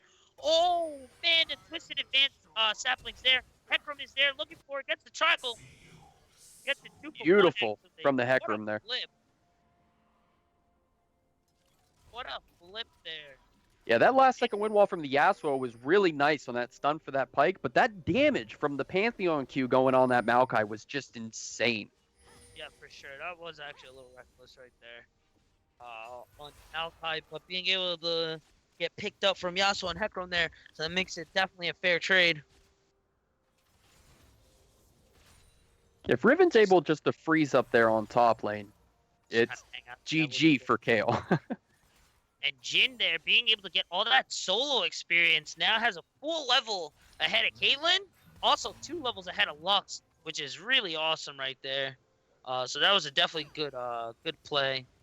And for everyone who's just tuning in and keeping it locked, we have GG who's winning game 1 with Warhawks here for game 2, by the way. Yasuo doing so much damage as he's able to get that Yasuo's greed. really ahead now from that those few exchanges there, able to get his boots, his full boots, his Berserker Greaves. So he's gonna be quick and be able to get away from those ganks. Yeah, it was a nice whirlwind to stop that Pantheon trying to go in on him. No, that's right. And Call him Pantheon. That's his true name. Everybody knows him by his real I name. know. That's all Nice I know. dodge That's all there I've known from forever. Spear. Maokai on the rotate, twisted advance hits. Knock up there from his Q. Tornado hits as well. Hecarim there. Hecarim everywhere. Hecarim. Oh man, dude. Hecarim saving the day yet again. Yeah, Hecarim looking good. Did you see that Q damage coming from that Pantheon, though? That was still That insane was amounts of insane damage. I'm going to keep saying it. Every time he That was Qs, man, insane it's, damage. it's going to come out of my mouth because it's insane. This is gonna be the first dragon. That is Ocean Drake. Next dragon after that will be Wind, right? I think next dragon will be Wind. So then Soul will be Infernal. Most likely, honestly, I'm not And entirely. actually, fun fact, it is actually a circle. Oh, it goes beautiful around in, alt what do you ignite going on that Pike there. I'm sorry. It actually goes in the theme. So yeah, Wind is next. So then Infernal will be the Soul. Oh, the Yasuo flash. going deep for it. No one's there to pick him up. Pantheon's there trying to approach him while he leaves first tower. Curtain call coming down on Lux. As the Eclipse passive procs off of Pantheon fighting Yasuo mid, and he's gonna have to step away from it. He's 6. Oh, he's 6 now. He might just walk away and then ult down the wave. Oh, maybe not. Curtain call was unable. Unfortunate miss its It target. looks like a tower dive going on the bot lane here with Twisted advance there from Maokai again. Dodging the CC like it's nothing. Kale coming down as well with the Pantheon ult. Jin's flash, Hecarim's flash, going over the trap, looking for the trap. I don't know if he'll be able to get it. Pike looking for the finish. Nice pull. He gets it. beautiful turnaround coming from the Warhawks. That ult from the Kale saved Caitlyn's life For pretty sure. hard. Really sad she wasn't there to get there in time for the Lux though. But That still, Divine Judgment came down clutch there. yeah, very nice turnaround.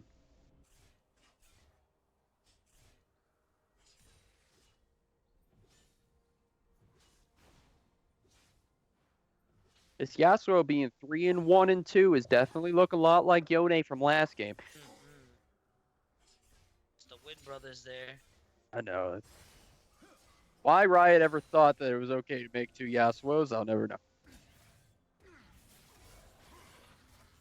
No sense. Like The a little Maokai comes deep in. there.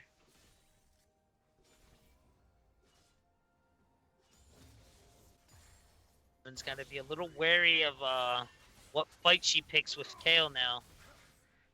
That's gonna be the case. Here comes a flash. Yep, flash switches advance. Caught the dash there because he was already locked in with the advance with the twisted advance. Oh, Beautiful. Cy Williams is a man after my own heart right there. Am I playing like? Yeah, I need a support like that in my life. Here's Pantheon coming in, but he's just going to get Whirlwind and walked away. Right now, just pushing it. And it's got to be careful. Hecarim actually on enemy blue side they could dive. Kale's ult is actually still down. This is actually a great dive here. Broken Blade hits. Oh, she misses Broken Blade, but it's enough. Woo! Yeah, missed just about everything from that Riven, but still was able to clean up the Kale, so it's all good, all works. Kale's ult was still down for another about 10 seconds or so, so that was a great rotation there. Ooh, Heckler's got to be careful here. I think Heckler's picked up here. Ooh, ult away. Pike not being able to get down Death from below. Yasuo in trouble, but wind is up. Okay. The nice dash so he wouldn't get hit by that Pike.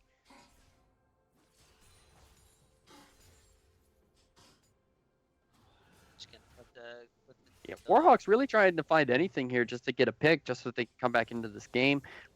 It is pretty close, given it's only a 4,000 gold difference. But it's slowly going ahead. It is close, but yeah, they gotta get into here quick. And honestly, it's a little rough because they want to kind of play slow for Kale. So like for them having to come out and have to kind of stick their necks out to gain something is a little foregone for their team. There goes the last whisper or the last breath off of Yon. Almost gets it. Yeah, he's looking he looked good on Yone, looked good on Yasuo, and this Riven is now trying to beat That down this damage Kale. though just ripped through Kale there. Kale does have divine judgment, so she has to be careful for it. You don't want to dedicate too much on there, and then just for her to flip the R on you. Oh, nice pick there from Mike. Unfortunately, he's 2 levels behind. Ult came down 2 for the grand entrance, or the grand start ball for Pantheon, but unable to pick anything up there. The Q drops there down onto Jin for Tower Shot or 2. Again, still not able to pick up. Just too far behind, which is a little unfortunate there. Yeah, and it's really... remember what I said, the Halo Blades Pike, he would have to start roaming because his CS score is just... Pike mid is not good at that Whoa. CS. Oh, the Riven trying to close down that Kale there. Oh, Broken Blade down and hits. Beautiful wave there. Beautiful. But yeah, with Yasuo There being... goes a twisted advance there. So many Maokai fights just going on. soaking everything up. Oh no, Death from below missed. Oh, that's so unfortunate there. And that will be the red team double kill there. Yeah, Greensburg Oh, Guardian that is slowly right. I taking mean, away this technically fight there as are well. 3 Yasuos if you count Samira. That's is true. Samir is like a Yasuo, She's more Katarina. like, yeah, like- Yasuo, Katarina. Met at a bar. But yeah, we're looking at almost, what is that, a 70 CS difference from the Yasuo and the Pike. So it is just so hard that if you aren't able to get ahead in the early game with Pike mid, it's about just as good as a minion. You might be able to pick up some stuff like in team fights with the ultimate, but even then, you're just so far behind, there's not a lot you can do. Turret plating will soon fall. But honestly, I hate to say that with all of Greensburg Guardians, their CS is just completely overtaking their the Warhawks.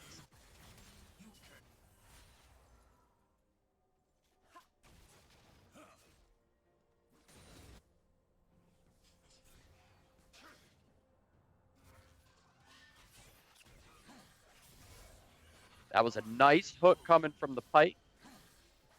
Too bad he's still not able to really do anything. He's trying to do everything he can against this Yasuo. But even Hecarim is coming in here, and that's the ultimate going down from the Yasuo, and Pike's going to go down again. 0-6. And it looks like... Pantheon caught out. Oh, a nice ultimate from the Kale. beautiful But still- judgment there, Kale, but it's still not enough. They just kind of walked away from the ult. It's not looking good for the Warhawks. 7,000 gold deficit as of right now. 10 kill gold deficit right now. That Imperial mandate going off right now. Yeah, Woo! Now Force, baby! That was beautiful takedown from that Jin. Woo! Looks like they're going for a double right Go here. ahead, baby. Go ahead. Amazing. And the Yes. Yasuo cut down the Pike again. 0-7 is that Pike. 8-1 Yasuo. That's the ultimate coming down from Grand the Star Pantheon, Pulse trying to down stop the the Pantheon. Yasuo from getting that second turret there. It's just, there's so much happening in 15 minutes.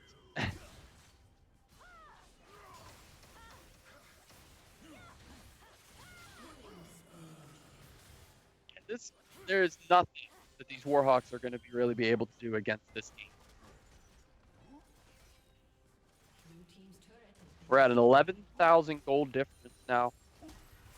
The only person to have really any kills is the one on the Lux and 3 on the Pantheon. Yeah, that's unfortunate. This is probably about a wrap. Even if it does last for another 10, 12 minutes, and Kale will be at max Angel. I can't think of off the her Divine Ascent. I'm sorry about that. I like Max Angel. It's great work. Max Angel. I have to admit, some of her alt plays have been really good, but it looks like they're trying to call out this Rivet who just walks away. He just walks away from there. It's really unfortunate there. Honestly, from this was a hard game from Champ Select. With the Pike mid, with the Jin Maokai bot versus the Caitlyn Lux, and then the Hecarim as well. Hecarim is just so strong right now in the jungle. He complements any team just so well. You know, Pantheon coming down. Oh no, Pantheon! Oh, stunned the minion. No, Pantheon, no. And Curtain Call is up. Last Whisper is up. Divine Judgment on 2 seconds. Lux able to get the shutdown onto Yasuo there. But it's still not That is enough. it for 1 for 4 right there. 13,000 deficit. 2 dragons down. 7 towers down as well with 17 minutes in. Sheesh. I thought the first game was tough. This game is being hard. Pantheon coming down. Nice swoop there. Nice ult from Lux. Able to put down some damage there. Picks up Riven there. Shutdown. Alt coming from the Pantheon, trying to continue down, this. being able to pick up Maokai there. Ace in the hole going for Jin. I think that'd be it. Pike might be able to grab the pool here. Oh, he's a little early there. Heck coming in. Beautiful stop on his W, but still Pike shut going down. in. Gale Force hits. Misses the pool. Gets the second. There's a shutdown there. All right. Okay. So that made it from a 14,000 to only a 10,000 deficit now. Let's see if Right. Yasuo... Oh, everybody is down on subs, actually. There's no ults for anybody. Yasuo is looking for this 1v3 right now. He wants it. He wants it. He still has ult. He's looking for it. He's looking for it as he dashes for chickens just to get that little extra length. Throws wind, doesn't get it. Eclipse popping off there. Last Whisper hitting. Woo! That was the longest extended 1v4 in my life. My I know. gosh. Greensburg Guardians were going in trying to close this game, and then Warhawks decided that they were going to shut them all down, but Yasuo comes in for the cleanup. There is just no rest for the Warhawks. Infernal Soul is going to be next picked up.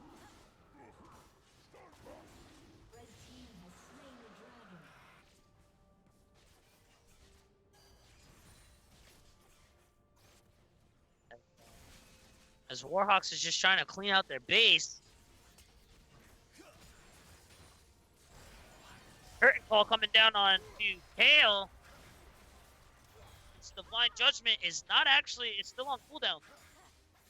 They caught her there. She would have been done. They pushed in onto tier 2. And Greensburg Guardians just looking so clean with the stuff Uh-oh, that Malcolm's they're gotta be careful there. Death from below. Missed and dropped. Yeah, it was a flash from Maokai, so they wasn't going to die from the Pike ult. Uh-oh. Oh, that's a hit on the Yasuo. Oh, Pike went unable Oh. to chain the CC there.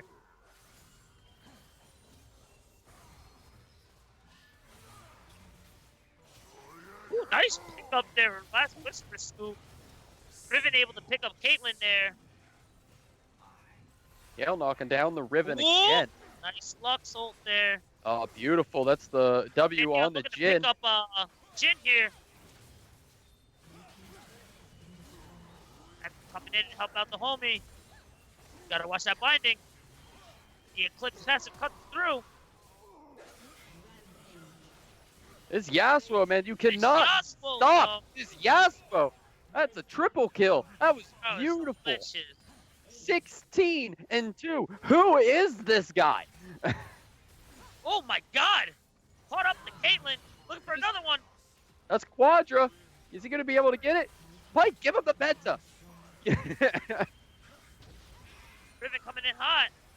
This is it. Is he going to be able to get it? Oh! That's it. Like, able to No. get the shutdown there. No! But that is Riven with that the is KS. ace right there.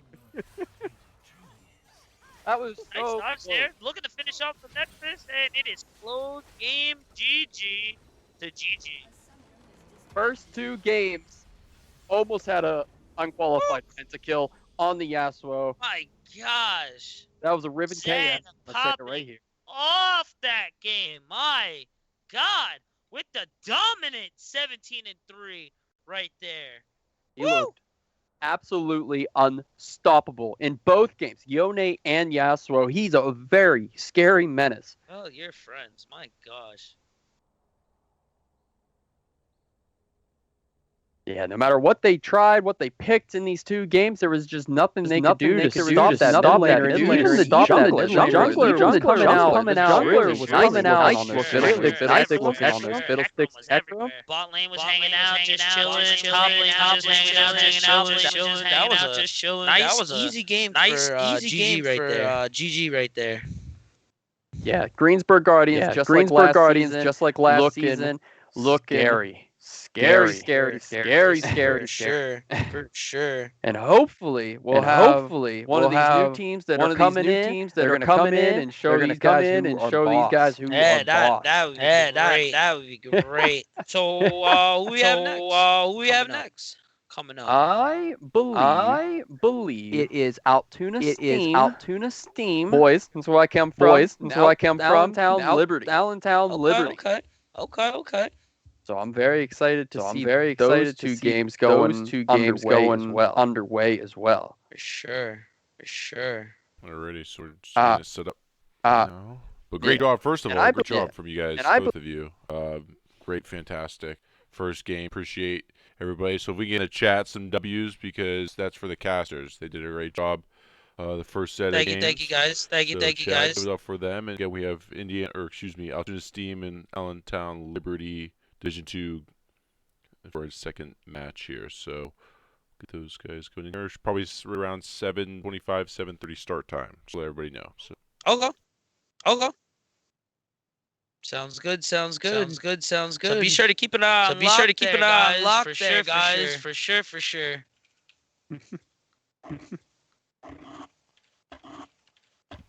Big shout out to everyone. Keeping it tuned in and locked, guys.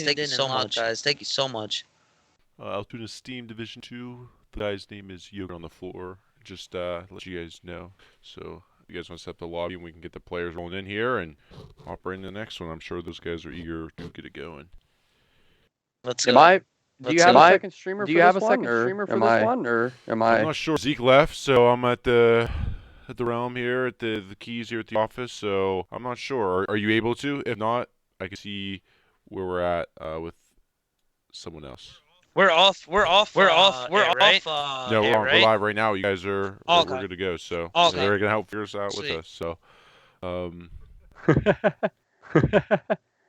because if you need someone, I'm still here. Oh, they're saying there's an echo. Can they hear me double? What'd you do? I'm muted. We're It good. wasn't an echo when We should be good now.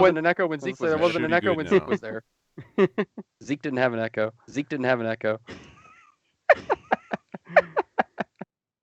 I'm trying to see if they had somebody set up for the second game or not. All right, I muted them now. We should be good. She's on this So we are fine. Now we're good. Sorry, everybody. I'm a rookie at this, as you can tell. I'm just the guy that does the side segment, the player spotlight. So now we are good. Boo. NA Productions, baby. Yes. Let me see here, because I don't want to, if there was somebody else that was coming in for this second game. Not trying to step on no toes. That's right. I hear that.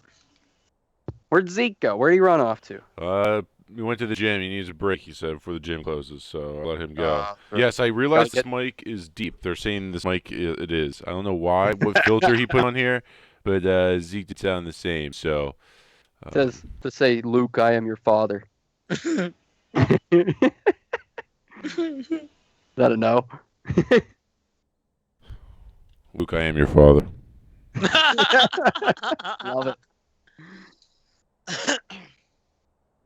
Alright, so I'm getting Mark's name from the Altoona Steam, his in-game name, and then I just need to get the other guys here. Yeah, Yogurt on the Floor is his name. Breezy. Okay. And Altoona Steam's going to be on the left as well. Or I believe that's red team. I just threw it in the chat there to see if anybody was supposed to come in because I have no idea. Say Yogurt on the floor. Yogurt. I think I'm friends with him. Player not found. Well, that's good. I feel Yogurt like on floor. It's Yogurt I feel on like floor. I've heard that name before. Yeah, Oh, yeah. Yogurt on the Floor is what he just said. Or no, Yogurt on Floor. Sorry.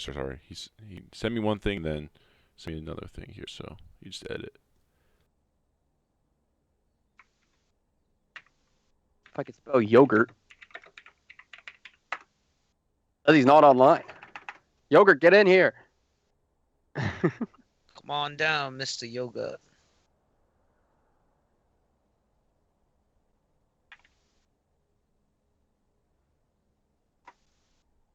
All right, let's see if we got somebody else. Who's supposed to be in here? We got. I don't have any of these people. Alrighty, Merced, he's getting on. That was Yogurt on the Floor, so he should be in here. Let me see. Downtown Liberty.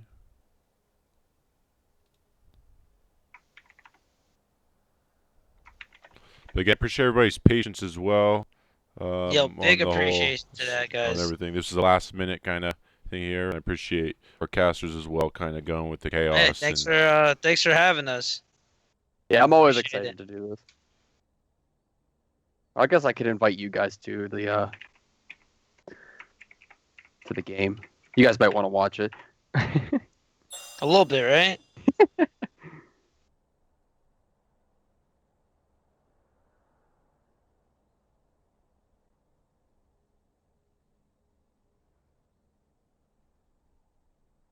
GG Breezy. That's right. And it was GG before the Greensburg Guardians came around, so don't think I'm with them. I'm not getting paid by them.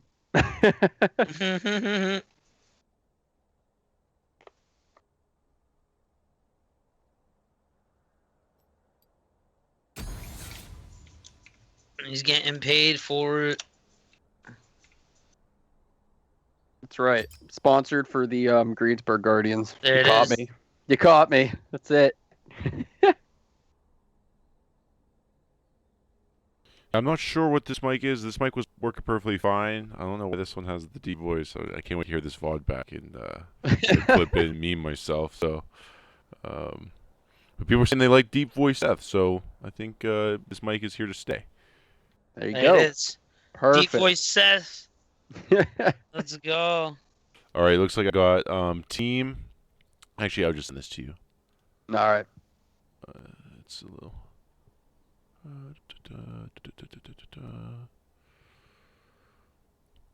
I guess there wasn't another caster. There is, it's Roar, I believe. Are you guys fine? Or does anyone need to go or anything? Well, if you have- I'm good till 9. I'm good till 9. Okay. If you have somebody else that wanted to come in, they can definitely come in. I mean, if not, it's good. I'm fine. As I stated before, I have no sense of smell or taste, so I'm not allowed at work. Okay. So, so I do not have to go. That name you sent me, is that a player? Yes. Yep. That's Allentown. All right. We'll get him in. Yeah, I straight up ate a raw onion. Nothing. Literally tasted nothing. Wow, Yeah, it was crazy. It was the that's craziest thing. crazy. But don't worry, we're all 6 feet away here. Good to go. Perfect. Oh, yogurt's on. Okay. Perfect. Perfect. Send that invite. Get it going. Talking a little bit about preseason with these two teams. Yes. Who Altoona season 2, so last season, not preseason, of Allentown Liberty and Altoona Steam. Both were pretty good on the last season. Of course, Greensburg Guardians took it and showed what they showed tonight. Showing the stuff. Altoona Steam was second up until the playoffs and championship, and they were looking really strong, looking about like the only team that were really going to be able to go against the Guardians until the playoffs there, where they got the Cinderella story from Johnstown Steel, who came in and swept everybody. But Altoona Steam is definitely not a team that you want to shy away from. Very strong, very good communication. They do have a couple new team members that I see here, which is actually almost an entire name change, except for Yogurt on Floor. So I'm very excited to see what they're doing. And Allentown Liberty is another team that have had a couple bad plays, but a couple good plays. They're very strong. There's a lot of good things about them too. Don't think I'm just talking about Altoona Steam because I've played with them before, right?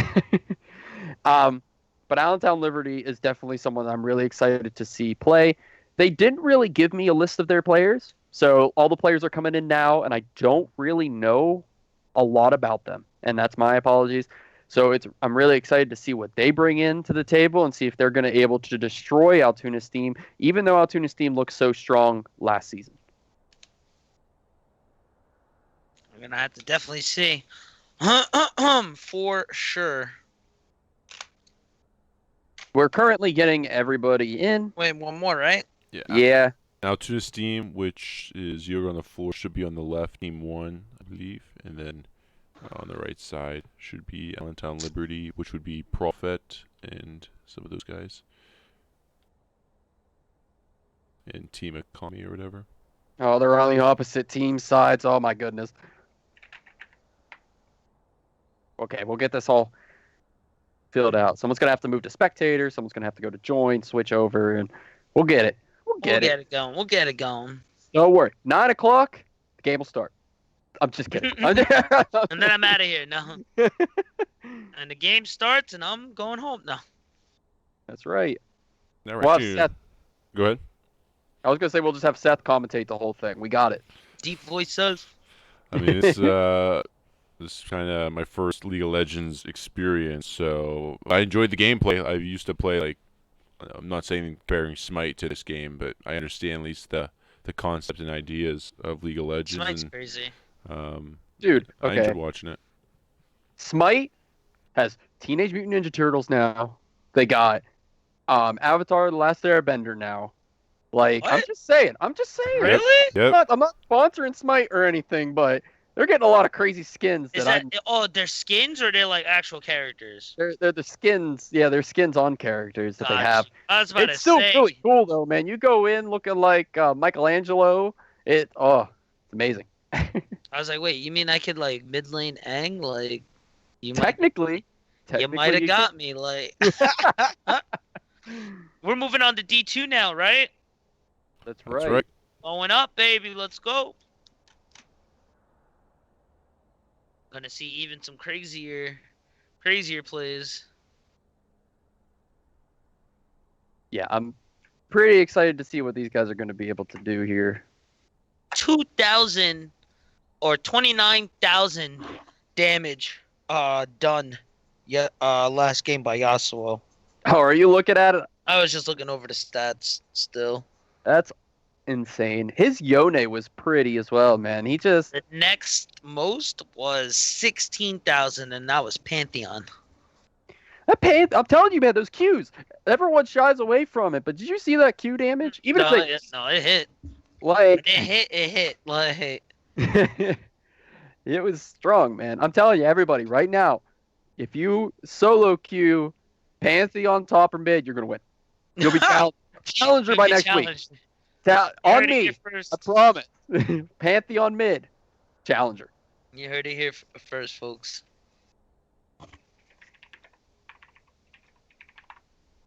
Oh, Oh, someone got kicked from the lobby. see ya. No, well, New we- lobby. Oh no. yeah. I got Wait, it. this is I got an invite. All right. Tournament draft, we're good. All good.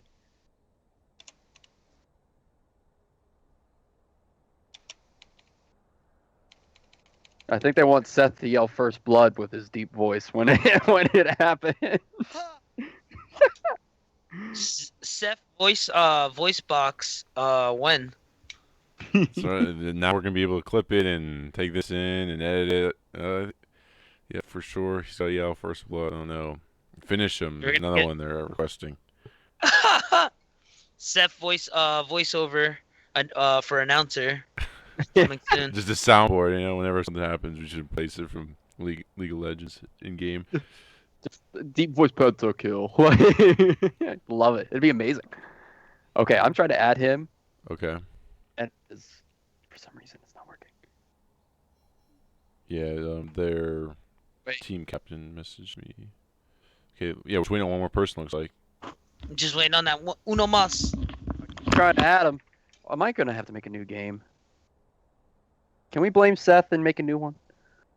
Might have to. Might have to make a new one. Might have to reset the whole lobby again. Get them back in. Righty. All right. I'm making a new one. Do it one more time. Play it back. Let's do it. We'll do a reset. Should get started here in the next couple minutes. So, just tuning in. This is season 3, week 1. Tech League. Every Thursday night will be League of Legends. Yo. Tomorrow's more Call of Duty as well. Division 1 and 2, I believe. And then Saturday's all day Valorant. Sunday's Rainbow Six Siege Day. And then we're on to week 2.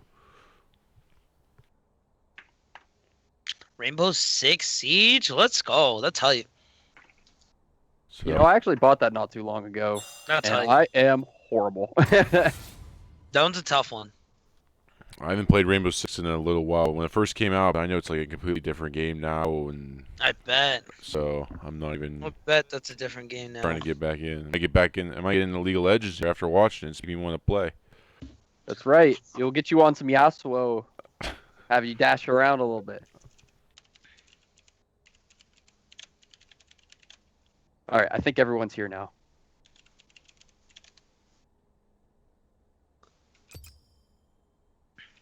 Alrighty. Appreciate everyone still tuning in as well. I know we're probably almost 2 For hours into sure. this stream, and and everyone's still here interacting, being patient, having some fun. Support goes a long way, especially It really does. with everything going on. So Oh, if you guys are out in Jersey, be sure to come check us out over at Virtual. If you saw the stream, I'll hook you up for sure. that's right. We're at Jersey are located. We're over in Lenoka Harbor and Tom's River. We got 2 places. Sounds like we need to put some amateur teams there when we expand next season. Yeah, let's go. They can play out there or, meet up there. Let's That's a go. community hub. So bring the bus to you at Virtual. Have a little community meetup in Jersey for all the Jersey players. We'll go there. Right We'll by bring- the Jersey Shore, baby. We'll bring the tech bus, and we'll record some podcasts, some videos, and play some games, and hang out. I think there we go. You heard it here on There it stream. is. So Yeah, there's we the plan. figured it out for the summer. There's the Summer plan. plans, baby. Let's go. Ooh. Oh, and we are getting into right it. into Let's it. I wasn't even ready for it. Yeah, no one even said ready. Wait a minute. Right? All right, so we're into the bands now. Side, we got who? Blue side is Altoona Steam. Yeah, And so on we got red Altoona side, Steam we on the got- blue side, and then we got the Allentown Liberty on the red side. Let's go. My There goes the Jin for the first ban. Honestly, Jin is so broken right now. You get Fleet Footwork for the sustain or Dark Harvest. No one wants to see him in a game anyways. Facts. With the Lulu pick. Another annoying champ, especially when you get those polymorphs like he did in the first game that we saw. She's just annoying. Like, they're just getting rid of all the annoying champs. Might as well be Yuumi next. Like, Might see a jungle pick here. Oh, Fizz. That's a strange pick there. I feel Fizz is in a weird spot right now. Fizz right now. He's not super strong, but he's also not super weak. Well, on OP.GG, he is #1 with like a 54% win rate in the mid lane. What are they building on him? This is too much. There's too much going on with him. He's so slippery. And in all honesty, I don't know the match histories of these new people, so they could be main Fizzes for all I know. But it's a good choice to ban. There goes a Rengar pick there, another assassin, Malphite build, or Malphite ban again, nothing new.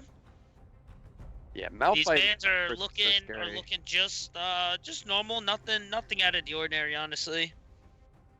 Yeah, Rengar can be pretty scary in the jungle. If you got to ban also that Kha'Zix though, because you're basically banning both of them. Mm-hmm. Pathetic. There goes a Talon right there. It's another assassin coming out of the mid lane. Graves. Graves pick. Graves is a really strong pick right now in the jungle. He is very Urgot for the strong, top side. very safe. Urgot another very. He can be flexed into the mid lane. I give him that. So Actually, they I might. haven't seen Urgot mid. I don't think I want to see Urgot mid. It's just like with the Mordekaiser. Mordekaiser can Oh be played wow, mid what a as well. flex pick right there for both of them. Mordekaiser, I've seen Mordekaiser jungle. If you get him Predator and you just see him sprinting around. So they got a couple safe picks of where they're going to be able to move him around to, where they're going to want to play him. Nami support, great support, So going to be strong able right to now. throw water at her teammates and heal them, which is always nice, especially on those hot days. So, so far this team is looking pretty good on both sides. Nami's ebb and flow is where she heals and does damage. It's insane the scaling right now. She wins trades that she shouldn't win, because of it. And then you add the Imperial Mandate later. Everybody gets to do extra damage while getting healed on. Or if you do the Moonstone Renewer, because then you get an extra person to heal off of Ebb and Flow. Ugh, this is costing. These new items are just I do insane. not like the new items. Malzahar pick. Oh man, The red team lockdowns. scary. Yeah, lockdown Urgot, Mordekaiser, Malzahar, they're going very heavy on those team fights. Man, again. I honestly haven't seen Jinx being that too strong of a character right now. Yeah, so- for real, for sure. I am 100% agree with you there. Morgana band there. It looks like I'm playing as my number one go-to. Never pick a fight Set, you can't perfect. win. Thank you. Nice Get set set band. out of there. He's gone. Set band. He is too strong. With the Samira Too strong. finish there with bot lane not showing, that's actually a really strong band right there. So I think they're just looking for jungle and no ADC and support. So I'm assuming Mordekaiser is going to be their jungler for red side. So this is going to be for their bot lane. Caitlyn locked in. Yeah, you looking get that for- Caitlyn throwing those. For ADC and top for blue side. Yeah, you get those Caitlyn traps down on the Malzahar all. Gonna That's shut gross. him down pretty good. And then you got Mordekaiser sending the other one to the Shadow Realm, so Yeah, especially if he goes jungle, he'll be able to knock a lot of people out, getting it straight into a 1v1. There's the Tristana pick. interesting pick. Yeah, going so close with the Tristana pick, having to be so close to everybody, and then so much lockdown coming in from the enemy team. It is kind of a strange pick with the Tristana. She does gain range though, so later she actually outscales Caitlyn's auto attack range. Yeah, I agree with that. It's just But that. she has to get there first. Yeah, and how early the other games were. I guess it got me into a different mindset. There's a Seraphine pick. Ugh. Seraphim bot lane. Yep, Jeez, Sona 2.0 coming in with the Caitlyn. gross. So much lockdown coming down from Red Allentown. side has too much lockdown. Like they're Yeah. not moving ever. Yeah, Altuna's team's definitely going to have a lot of issues trying to bounce around with the Tristana and the Echo, Graves dashing. They're not Hopefully going to do a lot. Hopefully they'll be able to lock them down. Blue side, as long as they can keep it moving, they should be fine. But they have to keep it moving. Orn, though, if Orn can get a decent top lane and become their front line that they really need, it could be very, very scary for red side, honestly. Yeah. Orn also getting their items upgraded too. So they're looking more for the late, but they don't want it too late because Yes. Urgot and Mordekaiser can become too big for them. Caitlyn as well, Malzahar following right behind there, and that lockdown is no joke. At all. I mean, that's what I was going to say with the Ornn as well, with his item upgrades, and plus he's also the tank mage assassin healer everybody knows and loves, so he's going to be able to do quite a bit of damage, even if he builds full tank. Urgot jungle. We were completely wrong on the Mordekaiser. And I haven't seen an Urgot jungle in a while, so I'm this pretty may excited be a first to for me, see. actually. Pretty excited to see what he's going to be able to do here.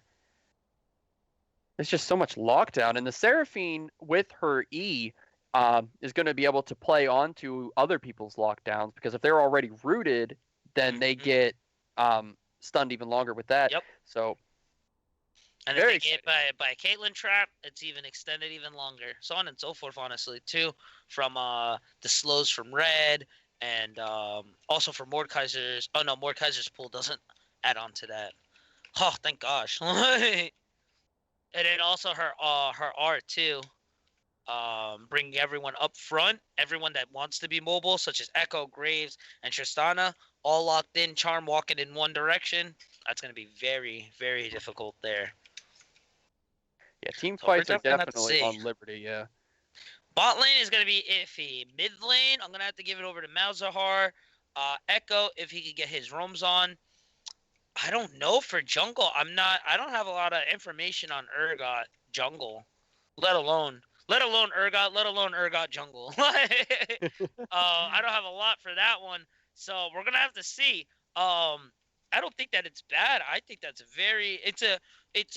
I guess adding on from what I was saying from before, that there's a lot of untapped potential that we haven't actually seen yet for season 11, and this may be one of those secret things that we were talking about. Urgot That's jungle. Yeah, and going back to the Echo Malzahar, even if Echo is able to carry in the beginning, like start snowballing, Malzahar is still such a good laner, because even if he is like 0-10, his ultimate is such a game changer in a lot of team fights. So For sure. it's such a safe pick against any mid laner, and plus his dot, where his damage over time is gross. It is gross, especially now. Malefic In season Visions. 11, it's insane. Malefic Visions with the new mythic Leandries is ridiculous right now. Yeah, you go Leandries, you go Demonic Embrace, and it's done. Like, there goes 50% of your health with 1E. Yep. For sure. So this is definitely gonna have to watch out for it. Either way, it's gonna be exciting for sure. I'm gonna have to see where we're going with this. With the Altoona Steam and Allentown Liberties. So be sure and chat. Drop it. Who you think's got it? Because we are loading in right now. Let's go. Time to Let's see all go. these runes, see what they're playing. See if we got Sad it's not a What do Seraphine you think mid. Urgot's building for rune wise? Well, Urgot usually goes with the press the attack, and loading in here, yeah, he does have press the attack. So I was thinking Conquerors, honestly. Conqueror is good on any champion ever. True. If you don't know what Like a to put on your staple. Yeah, it's champion, like a just go staple. Conqueror. Oh, that was a fast load in. All right. Yeah, I'm still upset that it's not a Seraphine mid, but I mean, you live and you learn. But it's not a Guardian Seraphine. It's actually a Summon. That's actually Summon Airy, which is actually a little surprising because I think the meta build for bot lane is, like you said, was the Guardian Mastery. Which, don't get me wrong, it's still good. You definitely get the damage and everything. Get the extra poke, yep. And I mean the shielding helps a little more too, so she gets a little more out of her shields. So I mean, it works. It definitely works for sure. I think they go for the Guardian more for the sustain and the survivability. Any invades, you think? Possibly. Either side can go, but Allentown or Liberties definitely have the better engage. Mordekaiser, Urgot, Malzahar with the Caitlyn range, and Seraphine hopefully starting I think her E, right? Her upbeat tempo. Yeah, I don't play a lot of her support, so I'm thinking her I would assume her you would E is going to start be it. poke. Yeah, you'd either start poke or CC. So Yeah. with that in mind, yeah, Liberty definitely is in a really good spot to invade. Honestly, I'm interested if Graves can fight Urgot, because Graves likes to kind of roam with his dashes in and out of enemy jungle. I Yeah. wonder if he's able to fight before Eclipse, I don't before he know. gets that I mean, percentage health break. yeah, and the E gives him that armor. With the press the attack on the Urgot, I don't know, honestly. I don't know too much about Urgot jungle, like you've stated that you don't know either. Yeah, So I don't know. We're very just gonna interested in that to have see. to see. Who knows? It could be broken. This could be the new thing. I've been saying Pantheon wherever will get you the challenger. Maybe it's Urgot. I don't Maybe know. it's Urgot. That's the secret right there. Yeah. As we're waiting for this load in, come on. Are you in yet, or are you still Oh. loading? Because Oh, I am in. Hold on real quick. I got caught at the load screen. It happens. Nothing too crazy. You didn't miss anything. There weren't any invades. And they're just kind of poking each other back and forth on the top lane. You got a nice clear from the Graves, who's already going into his top, and Urgot is still on his bottom lane. So try and get in.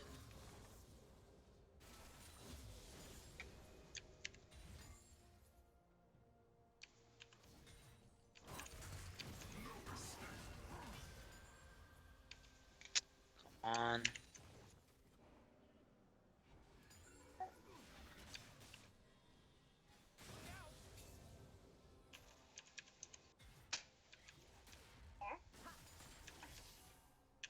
So far, nothing too much craziness. There's a little bit of damage going on in the top lane. I do apologize for the silence. There's just a little technical difficulties going Yeah, on. give me just a sec. We'll try to get back in. I'll be right back, guys. That's fine. Take all the time you need. We got a whole game ahead of us as Mordekaiser's getting pretty low, and so is the Ornn as they just keep trading back and forth. But it looks like the Graves is coming up here to see if they're going to be able to take him down. That's the knockup from the Ornn, and that's first blood going to the Graves. Beautiful lockdown on the Mordekaiser coming from that Ornn there. Oh, that's a nice stun coming from the Nami as Tristan is going to go ahead and throw a little bomb on her.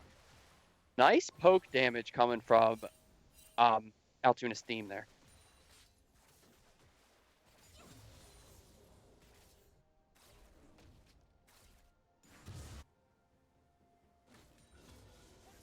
Looks like they're just trying to clear. Graves is getting a nice bunch of wards out there. Zergot's still clearing his jungle. Is that funny? Is that funny? I'm trying to do that. That's funny. Still trying to see if there's anything kind of damage going on right now.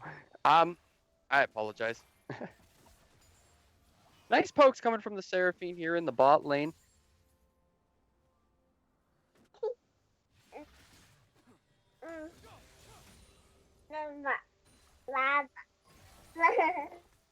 However, the CS difference is starting to get a little bit high. It's 10 CS difference come from the Tristana and the Caitlyn.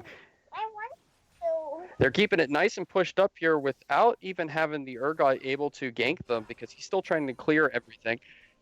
Looks like he's coming mid, though, to see if he can get a gank on this Echo, who's just going to try and dash away. And then Mordekaiser's going to get beat up here as well.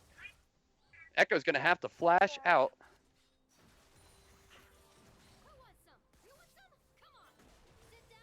Looks like Graves might come in on this Urgot. That's another hit from the Nami.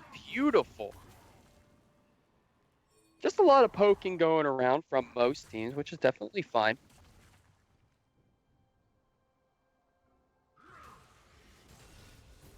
That was a nice hit coming from the Mordekaiser.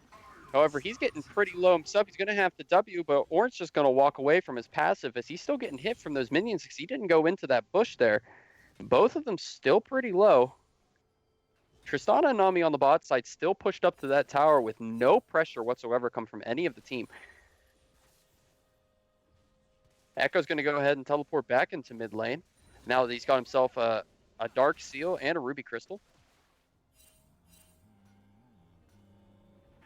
Ornn looks like he's going to go ahead and back, even though, because he's getting pretty low. Teleport's still available for him, and Mordekaiser, I think, is going to try and push out that lane before he backs himself.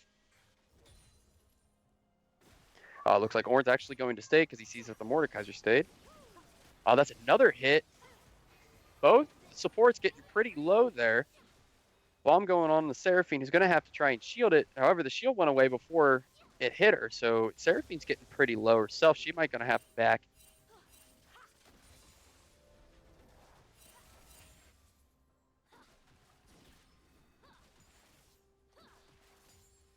Echo look like he's starting to roam down here. Probably just to place some wards, take a look at their jungle and see if they can get some type of invade here. Yeah, looks like they're pushing in, trying to go for a dive. Caitlyn's going to get knocked up from the Nami, and she's going to get down from the Tristana. Ornn's going to take out the Mordekaiser from the top lane. Beautiful from Altoona Steam from both sides of the map. Very clean. Nobody going down on Altoona Steam. I think Mordekaiser was trying to see if he was going to be able to get a nice hit there. Both of them were extremely low, but I think the corrupting pot from the Ornn is what kept him alive. Looks like Mordekaiser went ahead and teleported back up, just trying to collect up on some of the CS that he might have missed. Graves is going to go ahead and take Urgot's blue buff, and is going to go and either ward or just start the dragon here. Urgot having some trouble taking his camps. He did get the early Tiamat, so he's going to be able to try and get something there. Looks like he's just going to dash over the Graves and is going to continue just farming and trying to keep up on the lead that he's getting here.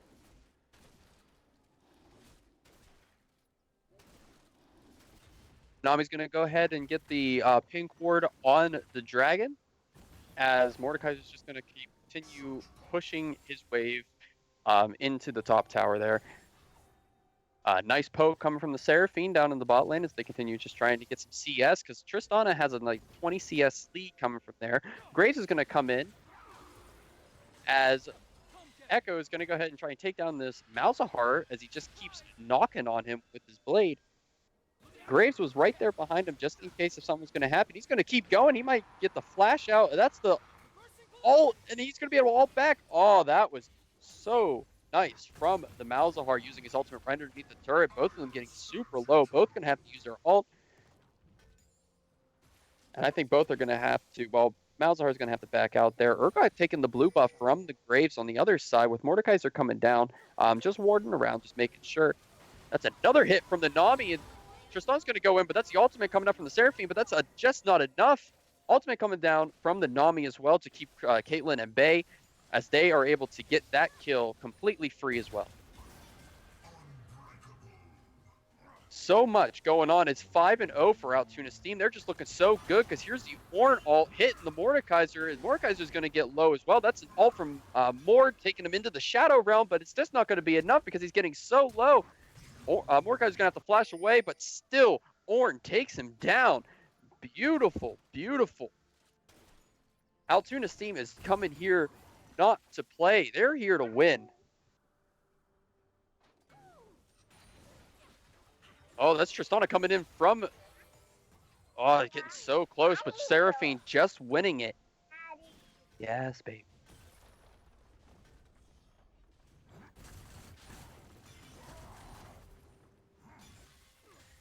Ornn getting a nice hit there from the Demolish proc, just trying to get a little bit more of a lead than they already have on Liberty. Now they're just clearing all the wards down in the Dragon Pit, trying to get some type of advantage here on Altoona Steam, who are just looking like they're just trying to sweep them up. That's the nice root from the Seraphine, as Echo's going to try and dash away and cue him for the slow, but Seraphine's going to go ahead and shield him as they're going to keep going in on this, but they're all just going to be able to walk away here.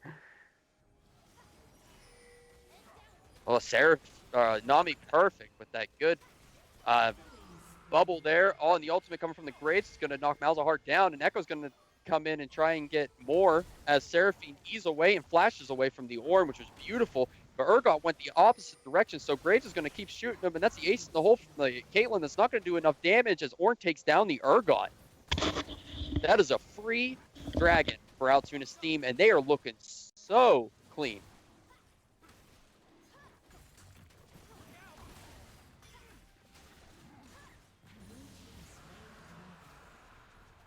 Dragon's going down. Malzahar's going to have to teleport back to mid lane to try and catch up that CS, and it looks like Mordekaiser's going to go ahead and get that first tower plating as well on the top tier because Ornn was down with the teleport. Tristana's going to just keep knocking on that turret because no one's going to be able to really stop her because she's 2-0.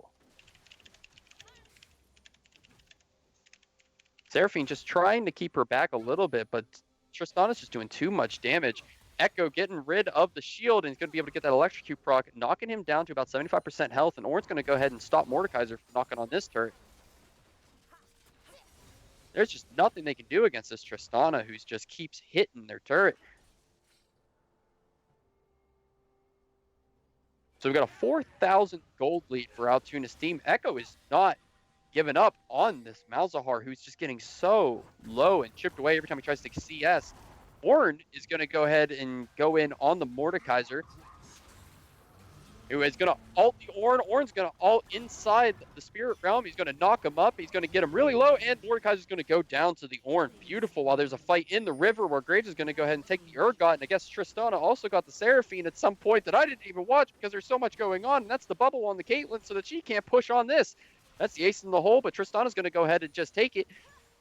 And they're just going to continue pushing down this bottom tower. There is nothing that Liberty is going to be able to do against Altuna's Steam. They are just steamrolling them. That's a beautiful bubble from the Nami, while Tristana just knocks her down as Nami takes the turret hits, and she's going to be able to back away just fine as they're going to take down the first turret of the game.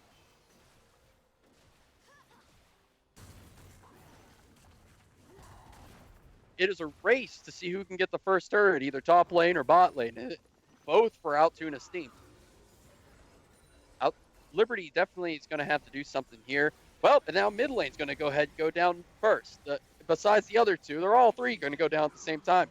Oh, there's the first turret on the bot lane from the Tristana, and they're going to go ahead and try and get the second one down here as they knock it down with the Rift Herald. And Malzahar's just trying to stop it, but there's nothing he can do as they just knock down the first two turrets of the game. Tristana and Nami coming from the back line here, trying to see if they can get a fight going on. It's a 4v4. It doesn't look like they're going to be able to do anything. They're just going to go ahead and clear wards and try and take some of the Liberty's jungle. Doesn't look like Liberty's going to be able to do much. Altuna's Steam looking so good right now. Got about a 10,000 gold lead at only 13 minutes into the game. Got almost all tier 1 towers. Graves is going to go ahead and try and get on this Mordekaiser, who's going to get knocked up from the Ornn. That's going to be an E backwards, but the ultimate from the Ornn is going to tell him that he's not going anywhere as he gets knocked up and shot down by the Graves.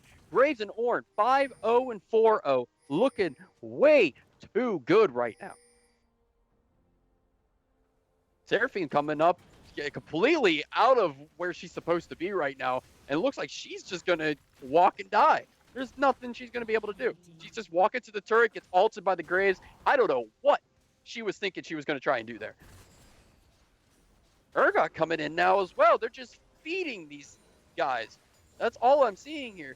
Nami sneaking up behind the Malzahar, looking to see if she can bubble him, but he's going to walk away from that as he tries to get some minion clear. Mordekaiser coming in with the TP, trying to see if he can stop that Ornn. That's the ultimate going down on the Ornn as he's already 25% health from the Graves, but the Urgot's also trying to 1v1 the Graves, who's also just bouncing around. Ornn beats the Mordekaiser, only 25% health. That's the ultimate coming from the Urgot, which misses, but he gets knocked down from the Graves. Ornn's going to knock him up as he tries to walk away, so he does not have much health yet, but that's the Tristana coming in and knocking him down. That's an unstoppable Tristana, 5-0. Beautiful work from Altuna's team. Such teamwork is amazing.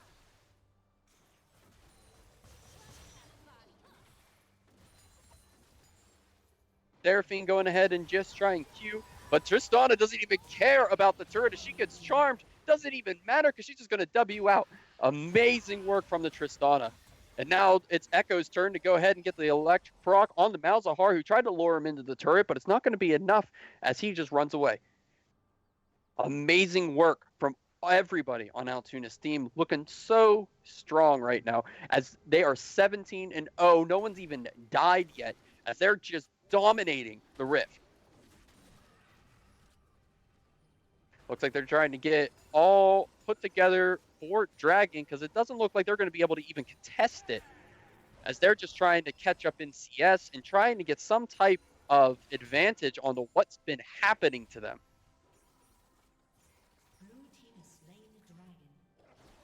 Looks like looks like Altoona's team is going to go ahead and get their second Dragon of the game. 16 minutes in, 17-0. That's a kill a minute, more than a kill a minute.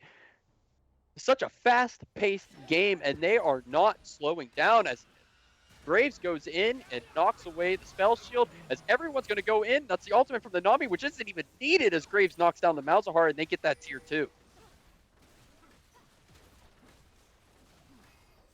Looks like Liberty's trying to come in to stop him, but it's just not enough as they take down the tier 2 in the mid lane. There's an ultimate coming down on the Ornn because this Mordekaiser just isn't giving up on this turret. He's going to try and run away because he's 0-6 with only a Rift Maker. So it looks like Ornn's not giving up on him. What happened? A lot. I've been gone for 15 minutes. It is 18-0, and this Ornn is running down this Mordekaiser as Graves comes down and tells him that he's not going anywhere. And that's the Mordekaiser going down to the Graves. 19-0, man. You missed a game. Like, I'm sorry, what? 19 and what? 19-0. Like the letter O? Yeah, like the 0. No. Tristana's going to go ahead and just go in with a beautiful bubble from the Nami, taking down the Caitlyn as well. Support gap. She has hit so many bubbles this game, man. She It's is actually team gap. so good.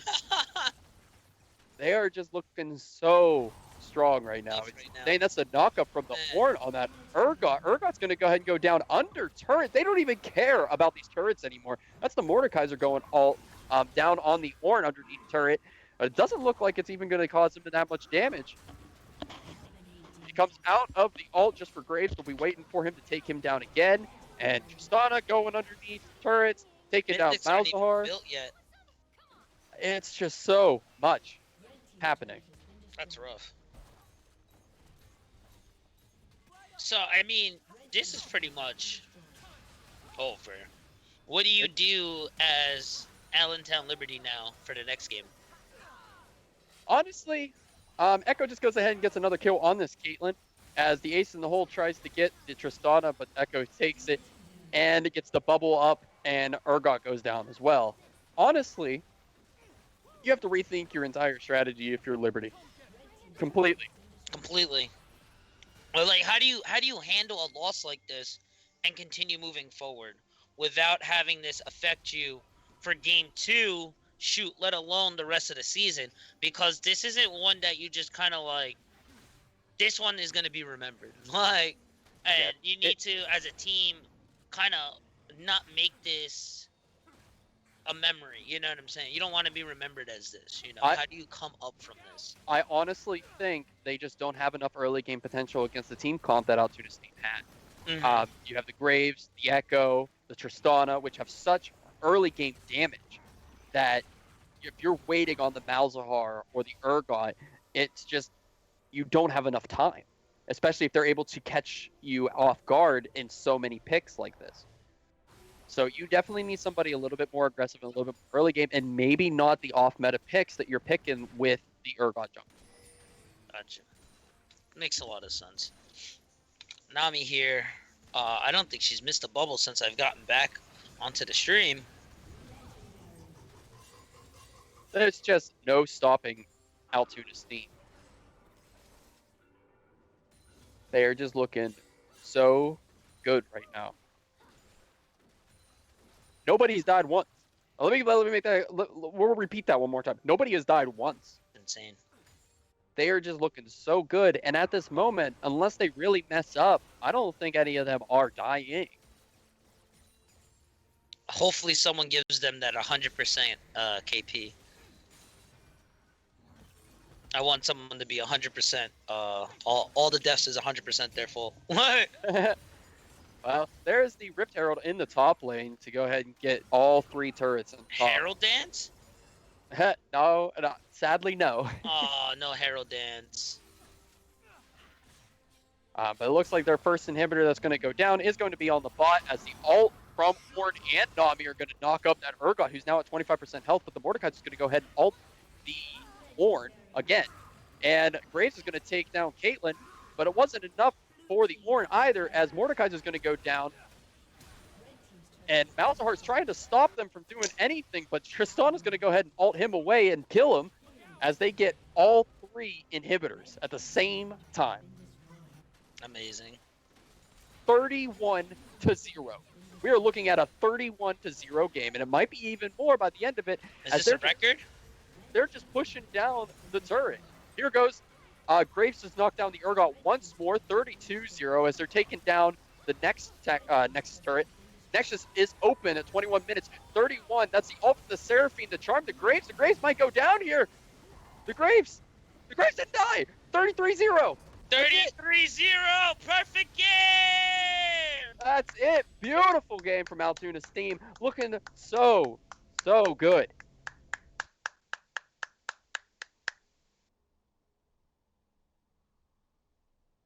I can't believe it. I'm stunned. Wow. Shocked. Wow.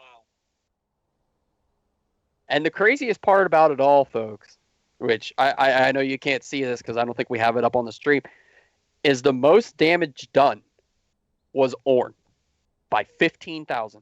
What? 15,000 damage from the Ornn. I told you, man. He's a tank, assassin, mage, healer. I don't even know, a fighter, everything. He did the most damage in the game. So everybody honor Ornn. Next. Go next. That Nami, though.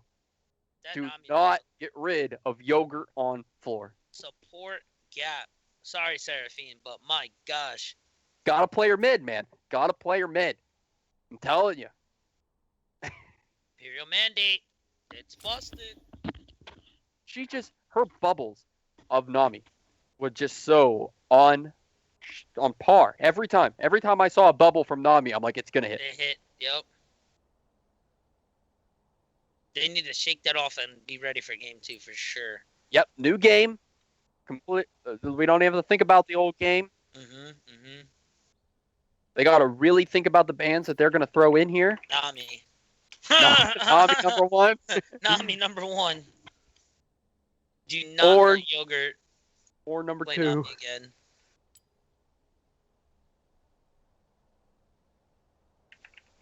Yeah, so good.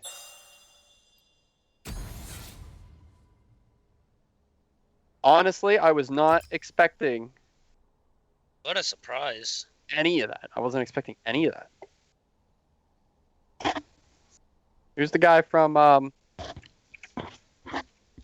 think this is him. Is that right? I don't know.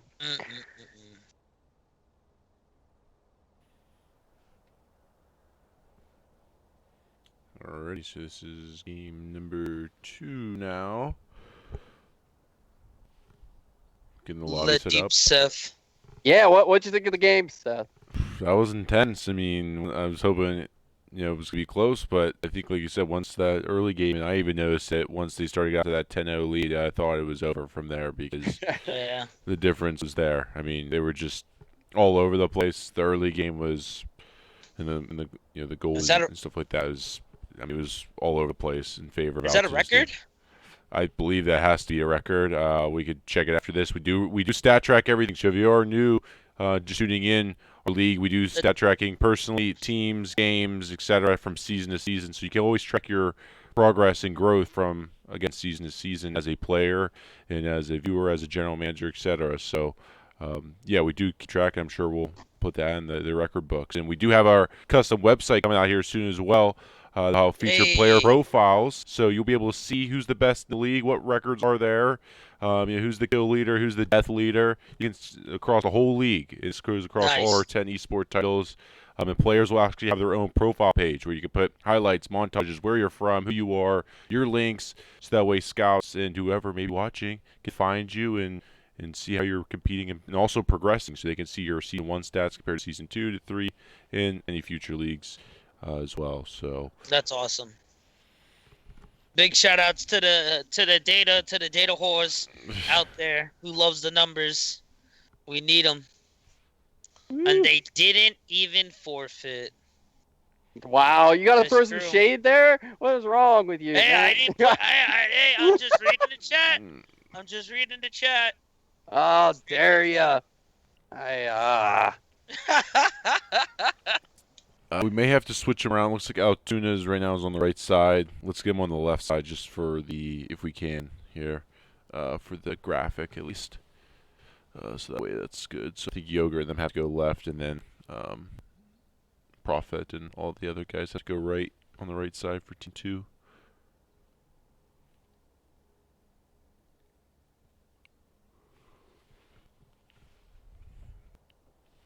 How's chat's night been so far? Again, still appreciate Right. everyone tuning in here. And this is League of Legends, baby. But if you're new to getting into the eSport company, we have other games going on 7 days a week for the next 10 weeks. Every single day there'll be a stream, casting. Every day, every night. So if you're new to the community, you just tuned in. We have a lot of things going on other than this league as well. We are at the HQ, the Tech HQ, which is being built out here this summer. 2 floors, 20,000 square feet, something that's never been done before. We'll actually have like a little land center in a vault, an old bank vault. And then we'll also have some conference rooms and classrooms for educational component. Then we have, of course, our leagues at the high school level starting up actually next month here in Western Pennsylvania. And then now, of course, we have the amateur league going on Season 3. And then now we have some college stuff as well. Can't announce that. Season 3, But baby. we have a lot of things going on. So if you're new to the eSport company, tune in. We have bus as well. We travel around all throughout these teams. These teams are like the Altoona State and Allentown Liberty are actual cities in Pennsylvania. We do have teams in other states like Ohio and New York and Jersey, Maryland and Virginia as well. And the goal is we're going to be expanding to another 15 teams after this season. Side. So we have a lot of things going on here. So you don't have to be from Pennsylvania or New Jersey to compete. We have players from Europe, Canada, America, all everywhere in between. So I'm sure the links here I could post. Again, if you are new and want to find out some more information on us. But we have a lot going on. So Sure to check out them socials. yeah. Check out them socials. Seth, did you get my message? let me check. What was it on? Was it on Discord? Yeah, it was on Discord. I gotta take care of the little one. Is RJ, you good to keep this going? I am good for this. Will be my last game, unfortunately, that I'll be able to do. I'll be closing up the store, and then once I close up the store and all that, I can hop back in if you need me. Yeah, sorry, man. I don't know.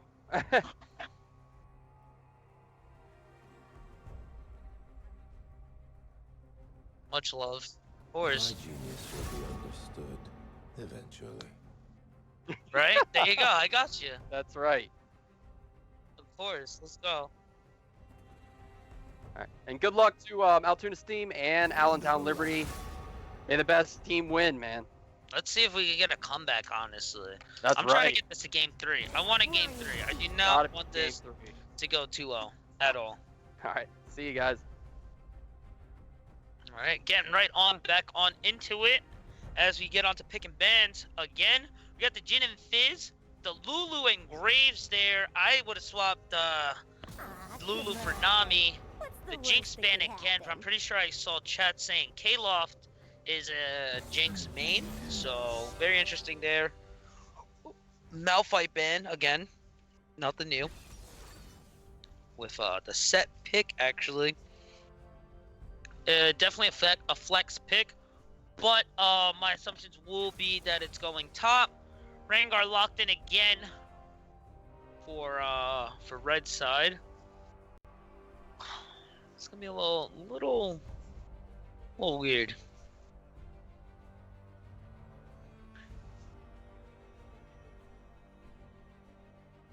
As we go on forward to see Rakan That may be Recon, AP Recon mid, or AP Recon. Yeah, like, it could be AP Recon mid, but I don't think it's AP Recon mid. I honestly think that's gonna be Yogurt's support right there, Orn being taken away actually from last game.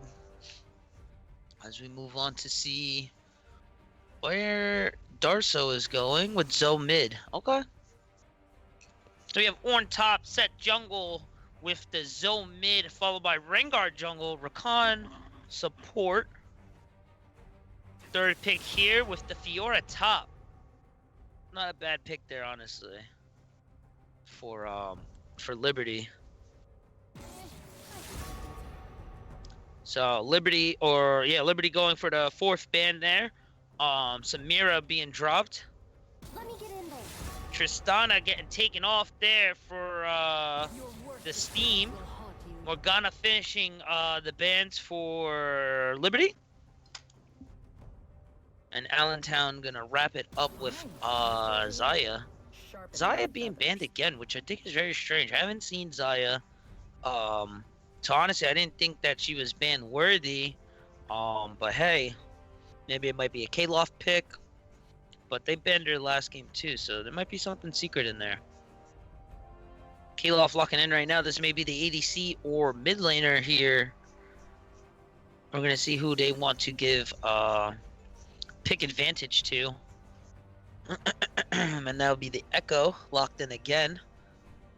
So for the most part,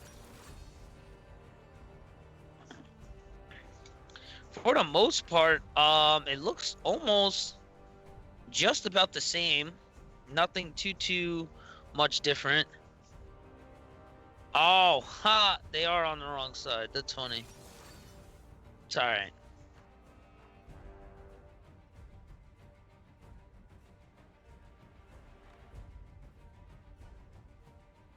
And then the Leona MF lock in for bot lane. And let's see where they're going to do here. Lucian, I would say someone more long range. But I mean, their quick recon lock in followed up with a quick Lucian burst. That actually might be pretty good. It all is going to depend on Leona being able to lock down the bot lane. As we have they're not done swapping? Hold on. Okay, there we go. I was like, wait a minute, hold on. So we have Orn, Set, Zoe, MF Leona, followed by Fiora, Rengar, Echo, Lucian, and Rakan. What you're definitely gonna want to look out for is mid lane and jungle. Top lane's gonna be a little bit of a watch too. But you're gonna want to see where jungle is going, where they're rotating, who are they ganking for, are they fighting each other, things like that. Who can really start getting the edge, and get their team ahead. Top lane, it's gonna be a little bit of a little fight fest. Not too much action going on. You're definitely gonna want to see who could get out of lane first between them, or if someone takes Ignite. I feel like Fiora is going to have to take Ignite if she's going to want to duel Orn. Orn, on the other hand, can either flex with the TP Ignite pick. Rengar with Set. Honestly, I'm not sure who really wins that duel. I think it depends how much ferocity Rengar has at the time and what level we're at. But I feel for the most part, I feel like Set really handles that for the most part, I think. And then for the mid lane, it's a weird mid lane between Echo and Zoe. Zoe with the range and CC, Echo with the dashing. But has to be mostly melee range to attack. It's going to be a weird one for sure. If Echo can stick on the Zoe, I think he has it. If Zoe can knock him out and keep him down while he's far away, should be good. We'll definitely see what's up though. We'll definitely see what's up in the upcoming minutes. And for bot lane, I love the MF Leo. Leo is my favorite girl, best girl, NA, don't at me. But it's going to be really hard, especially after seeing Yogurt on a more passive support um than uh than Nami. He's on more of the show play or a show play style. With Rakan being up in front with the CCs, so he's gonna definitely have more control of when they are going in to fight. So with Yogurt with more control, that's definitely gonna be something really interesting to watch for sure. So I am actually really excited to see that for sure. As we are locking in, we got about 35 seconds left on the clock, and as we have, I don't know, with Allentown, right? I'm pretty sure is Allentown up 1 onto game 2.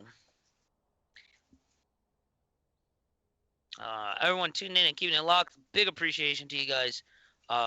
Everyone keep tuning in and keeping it locked. And big appreciation to the esports company to even allowing us the chance to commentate this today. So big thank you for us. I do see the Seth love out in the chat. Seth will 100% be back for you beautiful people before long. All right. Just keep throwing in the hashtag free Seth. He'll be back. Voice Seth too. Don't forget. You don't want regular voice Seth.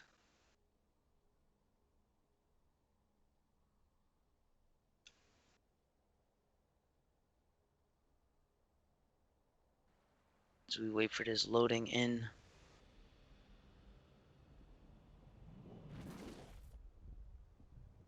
As we check the sums, nothing really out of the ordinary. Somewhat, sum-wise.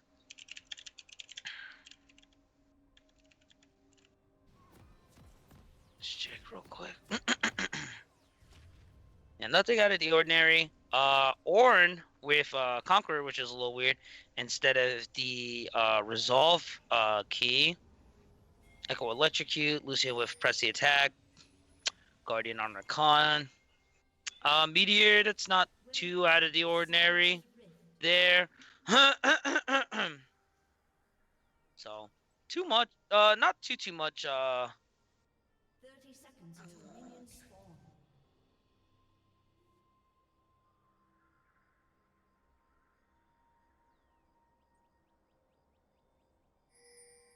see if we get any,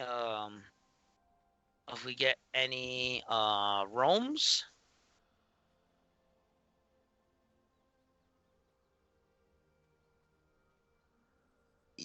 And see if we get any roams or rotations.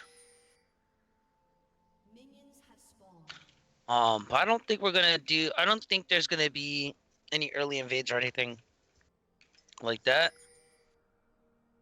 But let's see. There might be some cheese in the tri-bush from Rakan, Lucian with his knock up, and then one with his ability, and then passive for the triple attack. Oh, it's Altoona 1-0. Sorry about that, guys.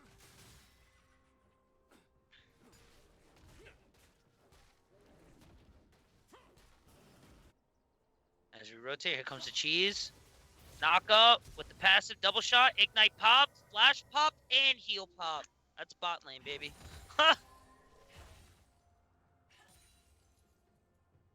Beautiful plays there, honestly. As we get towards top, not much out of the ordinary. Fiora is gonna have a definite advantage on the wave compared to Ornn until about 3 or so. Leona with the engage, but very strange pick there. MF was way too low to even follow up on anything, so I'm not understanding why she went for that Zenith Blade. First blood over to Allentoon, though.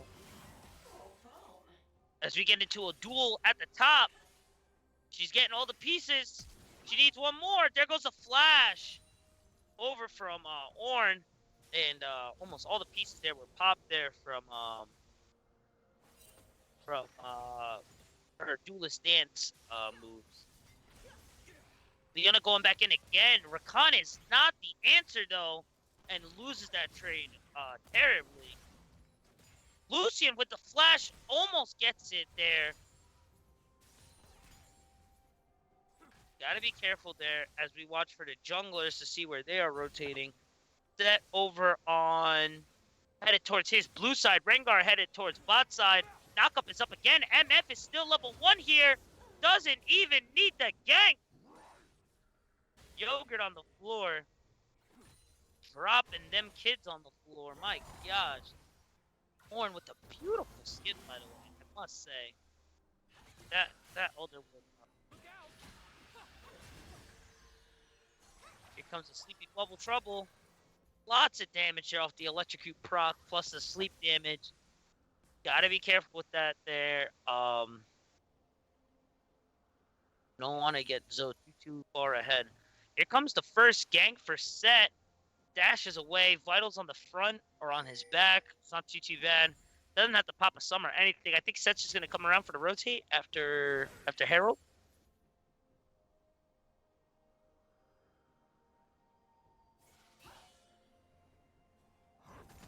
Ooh, gets the back Vital. Very nice there. Moving along about 5 minutes. We'll check on to it. Not a substantial lead too much, except if you look down towards mid, you got about 13 CS deficit, followed by Lucian there, which is about to be a 20 CS deficit there. About 3 waves there canceled out, which is kind of crazy. Here comes Set for the second gank. Gets flash. Flashes over, gets the head smash. Has to dash on out of there. Does get the sum, does help out Ornn. Get a little bit of breathing room there and pops the sum, so he's definitely going to be back around again. So Fior's going to have to watch out for that. Rengar rotating towards his red side on Krugs. Echo pushing in, maybe looking for a gank towards bottom, or at least getting some vision. As Leona and MF just try and pick something up real quick and try and pick up pieces bot lane.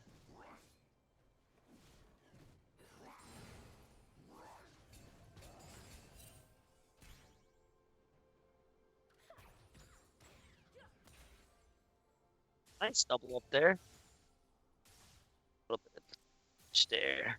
Now, see, this is a really good time to try to jump onto the Lucian, at least force him off the wave with the Rakan roaming. I think they're just a little nervous from what happened, that they don't want to give anything else back up, you know? But this is the time. Oh, man, this is the time. She misses the Zenith Blade. Oh, my God, unfortunate.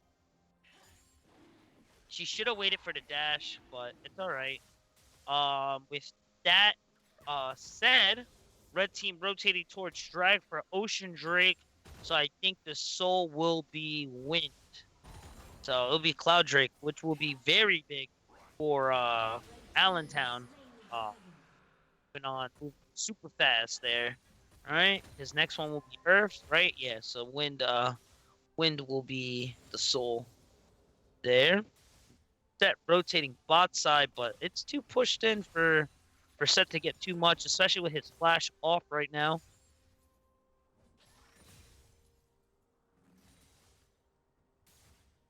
See a little bit of poke there.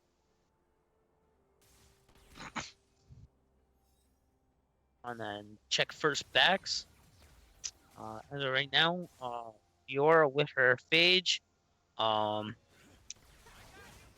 Rengar only needing one more. Oh, going bot lane. Nice juking over here from Rakan. Taking the CC and a stun from Leona as well. Oh my god, dude. Beautiful play there. Taking the CC there, allowing the burst to continue on going. Lucian heal, Rakan ignite, Leona flash. Here, bot lane. As they just keep slowly extending the lead, they have to be careful. Zoe rotating right now. Bat also rotating as well. Vision is up, so they do get an idea that both are coming. But I don't think they know Zoe is coming. Nice dodge from Face, tanks it. Also takes a Sleepy Bubble Trouble. DP coming down from Fiora. A heal hits for Zoe. The Ignite hit. Yogurt is down. Fiora coming down. He gets one. He gets 2 vitals. Passes back at the third one, makes it 1-for-1 with the fair trade there. Support from mid. As Fiora rotates towards Lucy down Poland. Massive damage there. Rotating outside and bring our top. Fiona trying to get the Xena Blade down over 3 right now. Get the speed. That is definitely rotate top. Warren getting caught up with Echo and Rengar. Catch the flash and dash. Catch the flash and dash bot.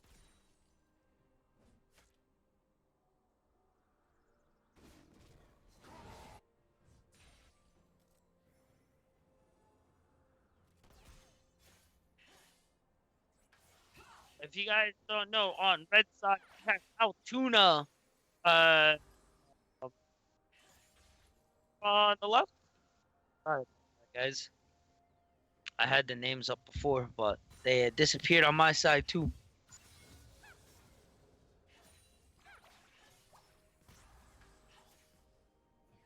Have nation here.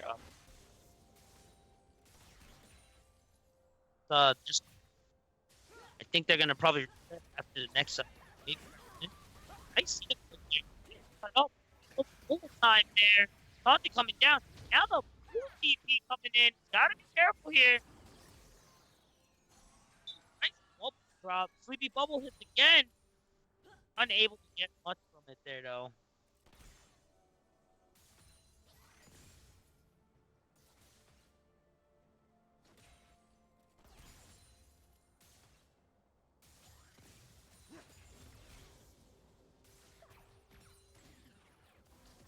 We'll get his start. Getting his head alternator. Rengar with his iron spike. Will Mythics are on their way for sure. Lucy gets another kill there on the Coling there. From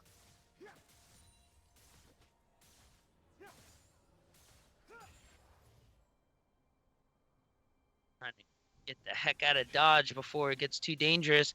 Still rotating bot lane. Rank on bot side scuttle. So he actually might come around for counter gank.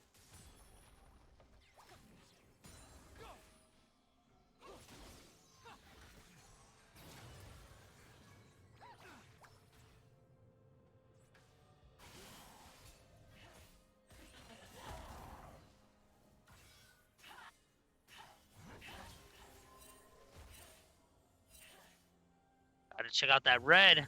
The grand challenge is out, followed by the Call of the Forge God.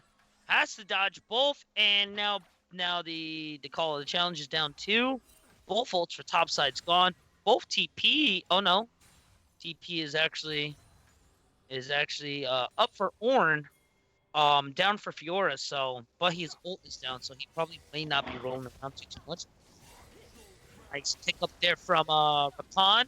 Gets the grand entrance. Going way out of position there, just trying to get the vision from the team. But you gotta follow the team's rotation, man, especially when objectives are up. You can't just be rotating all blindly like that. And allowing Allentown or Red Team, what do you call it? Get second drink. And now, actually, I was mistaken. I thought it was going to be Soul, Cloud Drake Soul. It is actually, which actually for Red side, it's very, very scary. They're going to definitely have that's Drake. If you're low on mana here, just trying to keep her of the lane. Gotta be careful though. Set's rotating now. Rakan is just everywhere. Top side arrow right now. Nice flash from Leona. Not gonna be able to get it. Completion of hard right there. Oh, gets the Zenith. A little late on the ult, but he picks it up. Very nice. Good work there from Looney Hoods and Profit.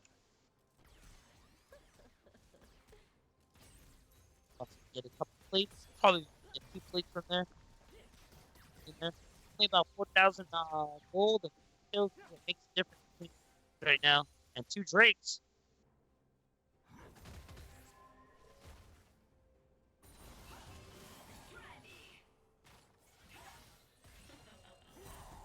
Have to plan it like that.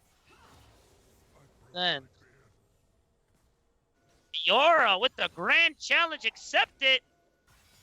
Able to go on and get a kill and start moving ahead.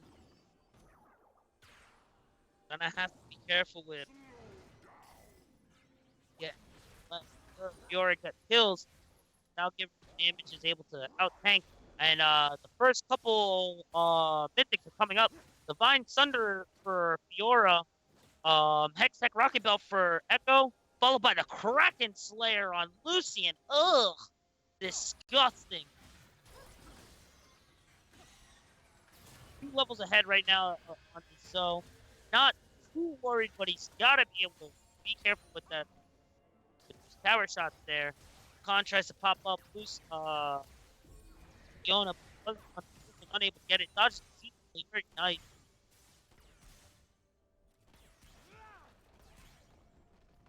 Tower are up on set and mid.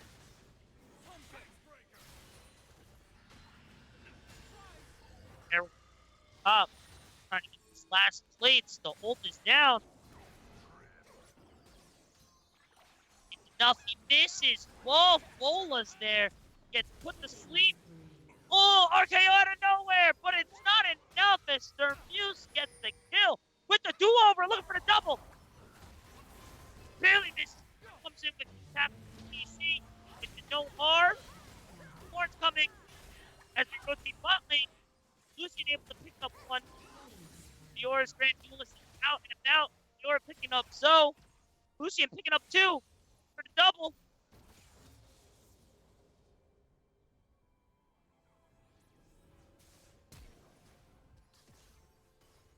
Nice flash. Oh, he gets the... Oh. It's slowed and killed for Infinite.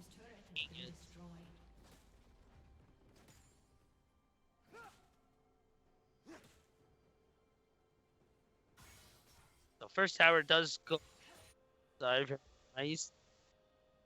So that is a 7,000, 2 dragons, and one tower lead right now. It's online. Just about everybody. MF first Mythic first side picked up the Rakan finishing his locket of Iron Solari. Just waiting on Rengar now to finish up to get his side online.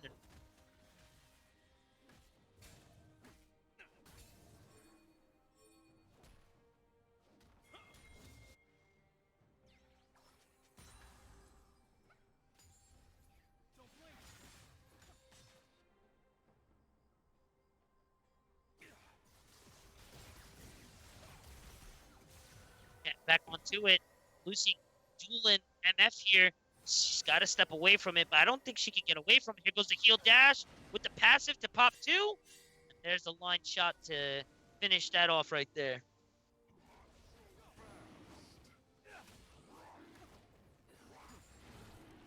And now third Drake coming up. Red teams have been doing fantastic amount of work, being able to get at least a pick off right as Dragon is spawning to force the 4v5. So you don't even want to try to really attempt or approach the pit.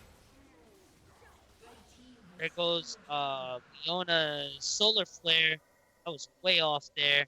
And now if they come to approach, there's really nothing stopping them from collapsing on them. Oh my.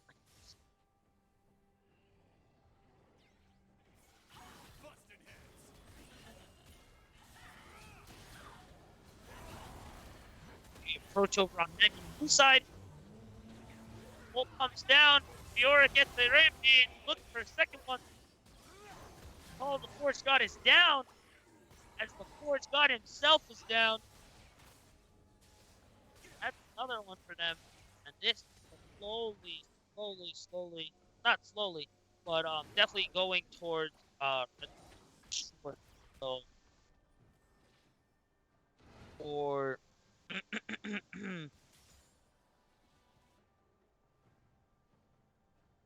for Altoona.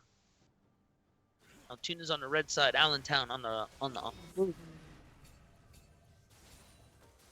Nice payoff on killing. Block gap showing yet again. Blue team's turret has been destroyed. Fast. Blue team's turret has been destroyed.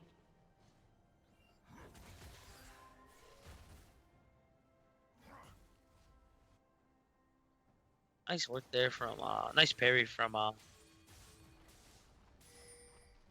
look to see what's the next play.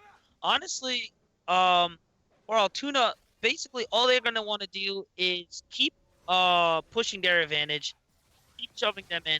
You do not want the game to slow down, is you do not want Ornn to start getting items for his team, and you don't want them to start building up onto their items. Second Herald is up, so as Altoona, I would definitely contest that as the ping is dropped there.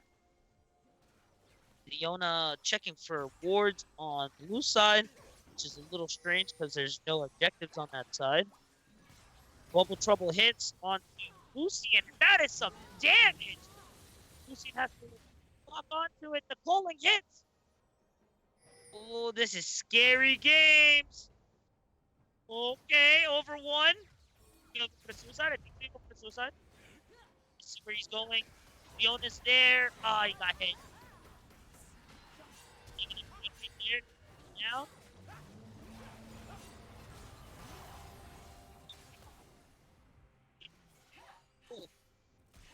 You're on the grand challenge, taking out the ADC. That's 3 for 1. Zed trying to do Aura, and it is just not happening. RKO over the wall. Shay, and that is 4. That is 3 for 1 right there. As Ornn is trying to chase him out. Oh, baits out the path. Yeah, overstayed welcome. And as with that change, Herald is now gone. For now, Baron to be up. 10,000 gold lead right for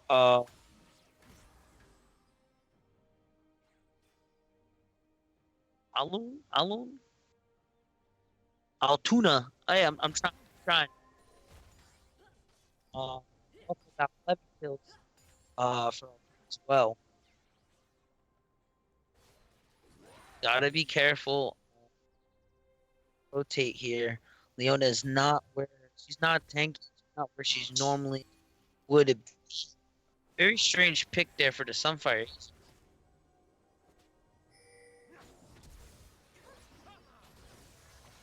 Nice flashing games there, followed by quickness to grab 2 with them.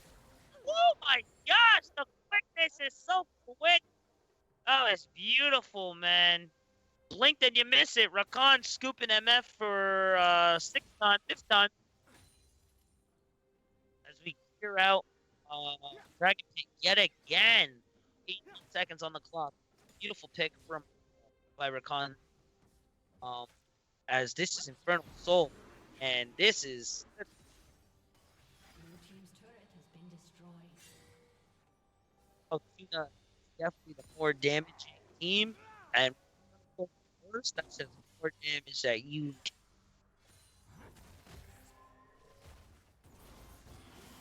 Red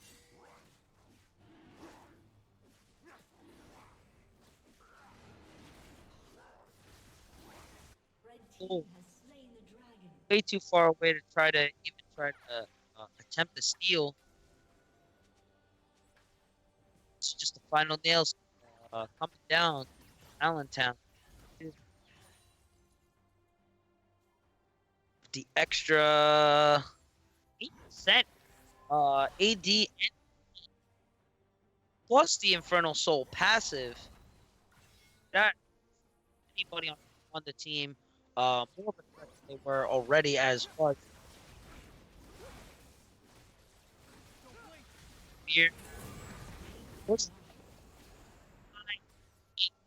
all five were looking for Fiora, while there was zero vision on the prettiest Baron I've seen in a very long time.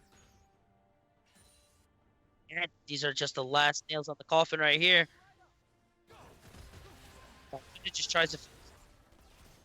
I kick there from their moose, picking up the horn. That echo damage is doing way too much. His Nash's Tooth, 7 stacks on his seal, and using the flash rocket, the rocket flash dash. They're gonna go for a push. Aaron might be a one push as well.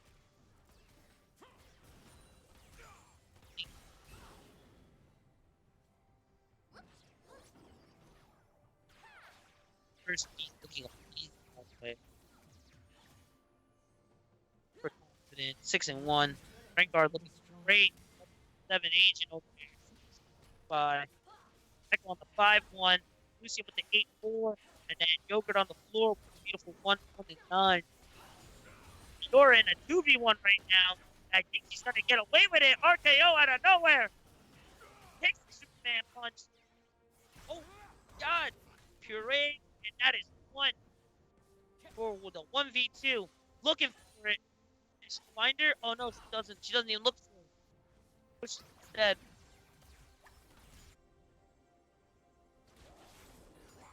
And as pushed in.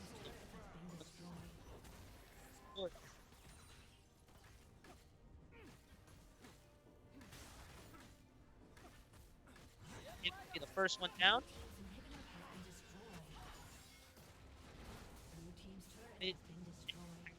The next one drop.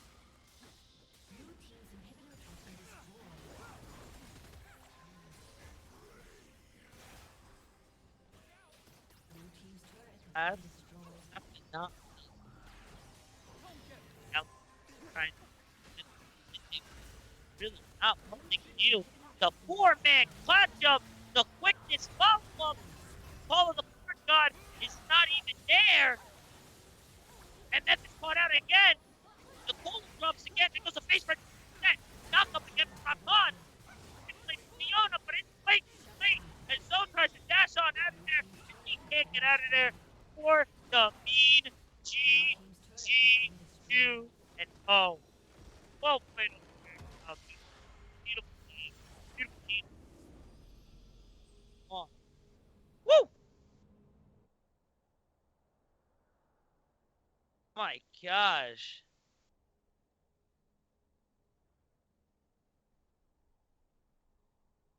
Big shout out to damages. 21,763 from Fiora. 21,205 from Lucian. That was beautiful, beautiful teamwork. Beautiful team diff. Honestly, just big old team diff there. As we have Mr. Seth coming back on the mic in just a sec. That is right. I'm back here, back live. Breezy, of course, is frozen right above. So we're going to have him. I think he is. There we go. So that way we don't see his frozen face. It's good now. And that is it. Week 1 of League of Legends, Division 1, Division 2, both played. Both are now completed. What did you see from that last game? That really took Altoona steam. Of course, that first game was record-breaking to say, without dying anyone on the team. Now the second game was kind of like it the was first. it was a still hard shutout there. Beautiful work from both teams though, honestly. Yeah, I mean it's first week, so go back to the drawing board, and again, sure. This is up to them to kind of get motivated and keep practicing, working on each other. It's a team game, right? There's five people out there. There's 5 people on the other team, so it's not one person's fault. It's everyone's going to come together as a team and figure out what the bugs were, or review the film as well, be in a film room and and check out how you can improve next week. And For that's all it's sure. about. Get better week to week, and it's still early. We're only week 1, so plenty of time. And if to it do ain't stuff. broke for the other 2 teams, don't fix it, dog. Come back next week doing this, and you guys should be moving on, no problem. Yep. So there was some great showings there. Again, Division 1, Division 2, League of Legends. Tomorrow is more Call of Duty Cold War action. Saturday we have Yes. Valorant. Sunday Rainbow Six Siege. Sunday. I'm going to come back Sunday for sure. So come back. Make sure to tune in whenever, usually around 7 o'clock Eastern every night, 7 days a week. Streams, leagues, everything going on. So any final words? Again, appreciate you hopping on here last minute and casting these League of Legends games. You did a fantastic man. job. Same with Breezy. No problem, man. Hopefully I'll be back here next week, you know? Oh, for sure. So shout out, where you're at for sure. Appreciate it. Again, I think we should make that Jersey meetup happen this summer. I know the community in Jersey will 100%. be. Definitely message me So- about that. For sure, we got to do that meetup. Alrighty. So we'll leave it there. Appreciate everybody tuning in here All tonight. right, no problem. And we'll let everybody go. Have a great rest of the night, everyone in the community. We'll be back tomorrow again with Oh, Call of Frozen Duty. Face. See you later. It's your boy Huey Yoshikage. Be sure to check me out, guys. Be sure to check out Virtual if you're in the area, baby. All right? We'll be back next week. Peace. Alrighty. See you, everybody. Thank you.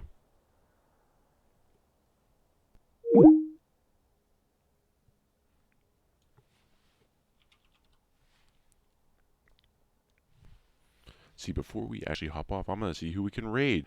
We did not leave yet, ladies and gentlemen. So let's see who we got on the raid schedule. If you're still here, you're still a trooper. Bum-ba-da. Okay, who we got here?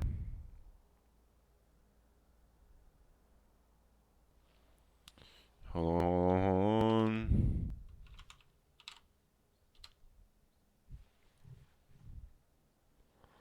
Bum-ba-da-ba-ba. Raid. Join the raid. Kill shot. Murder.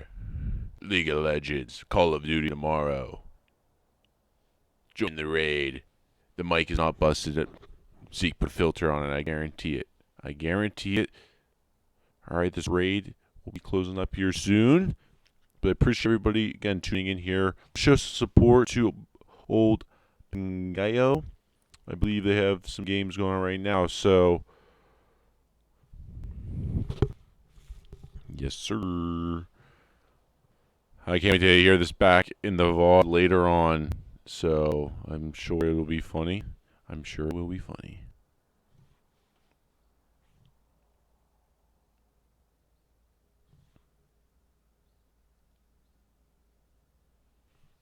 Mm-mm-mm.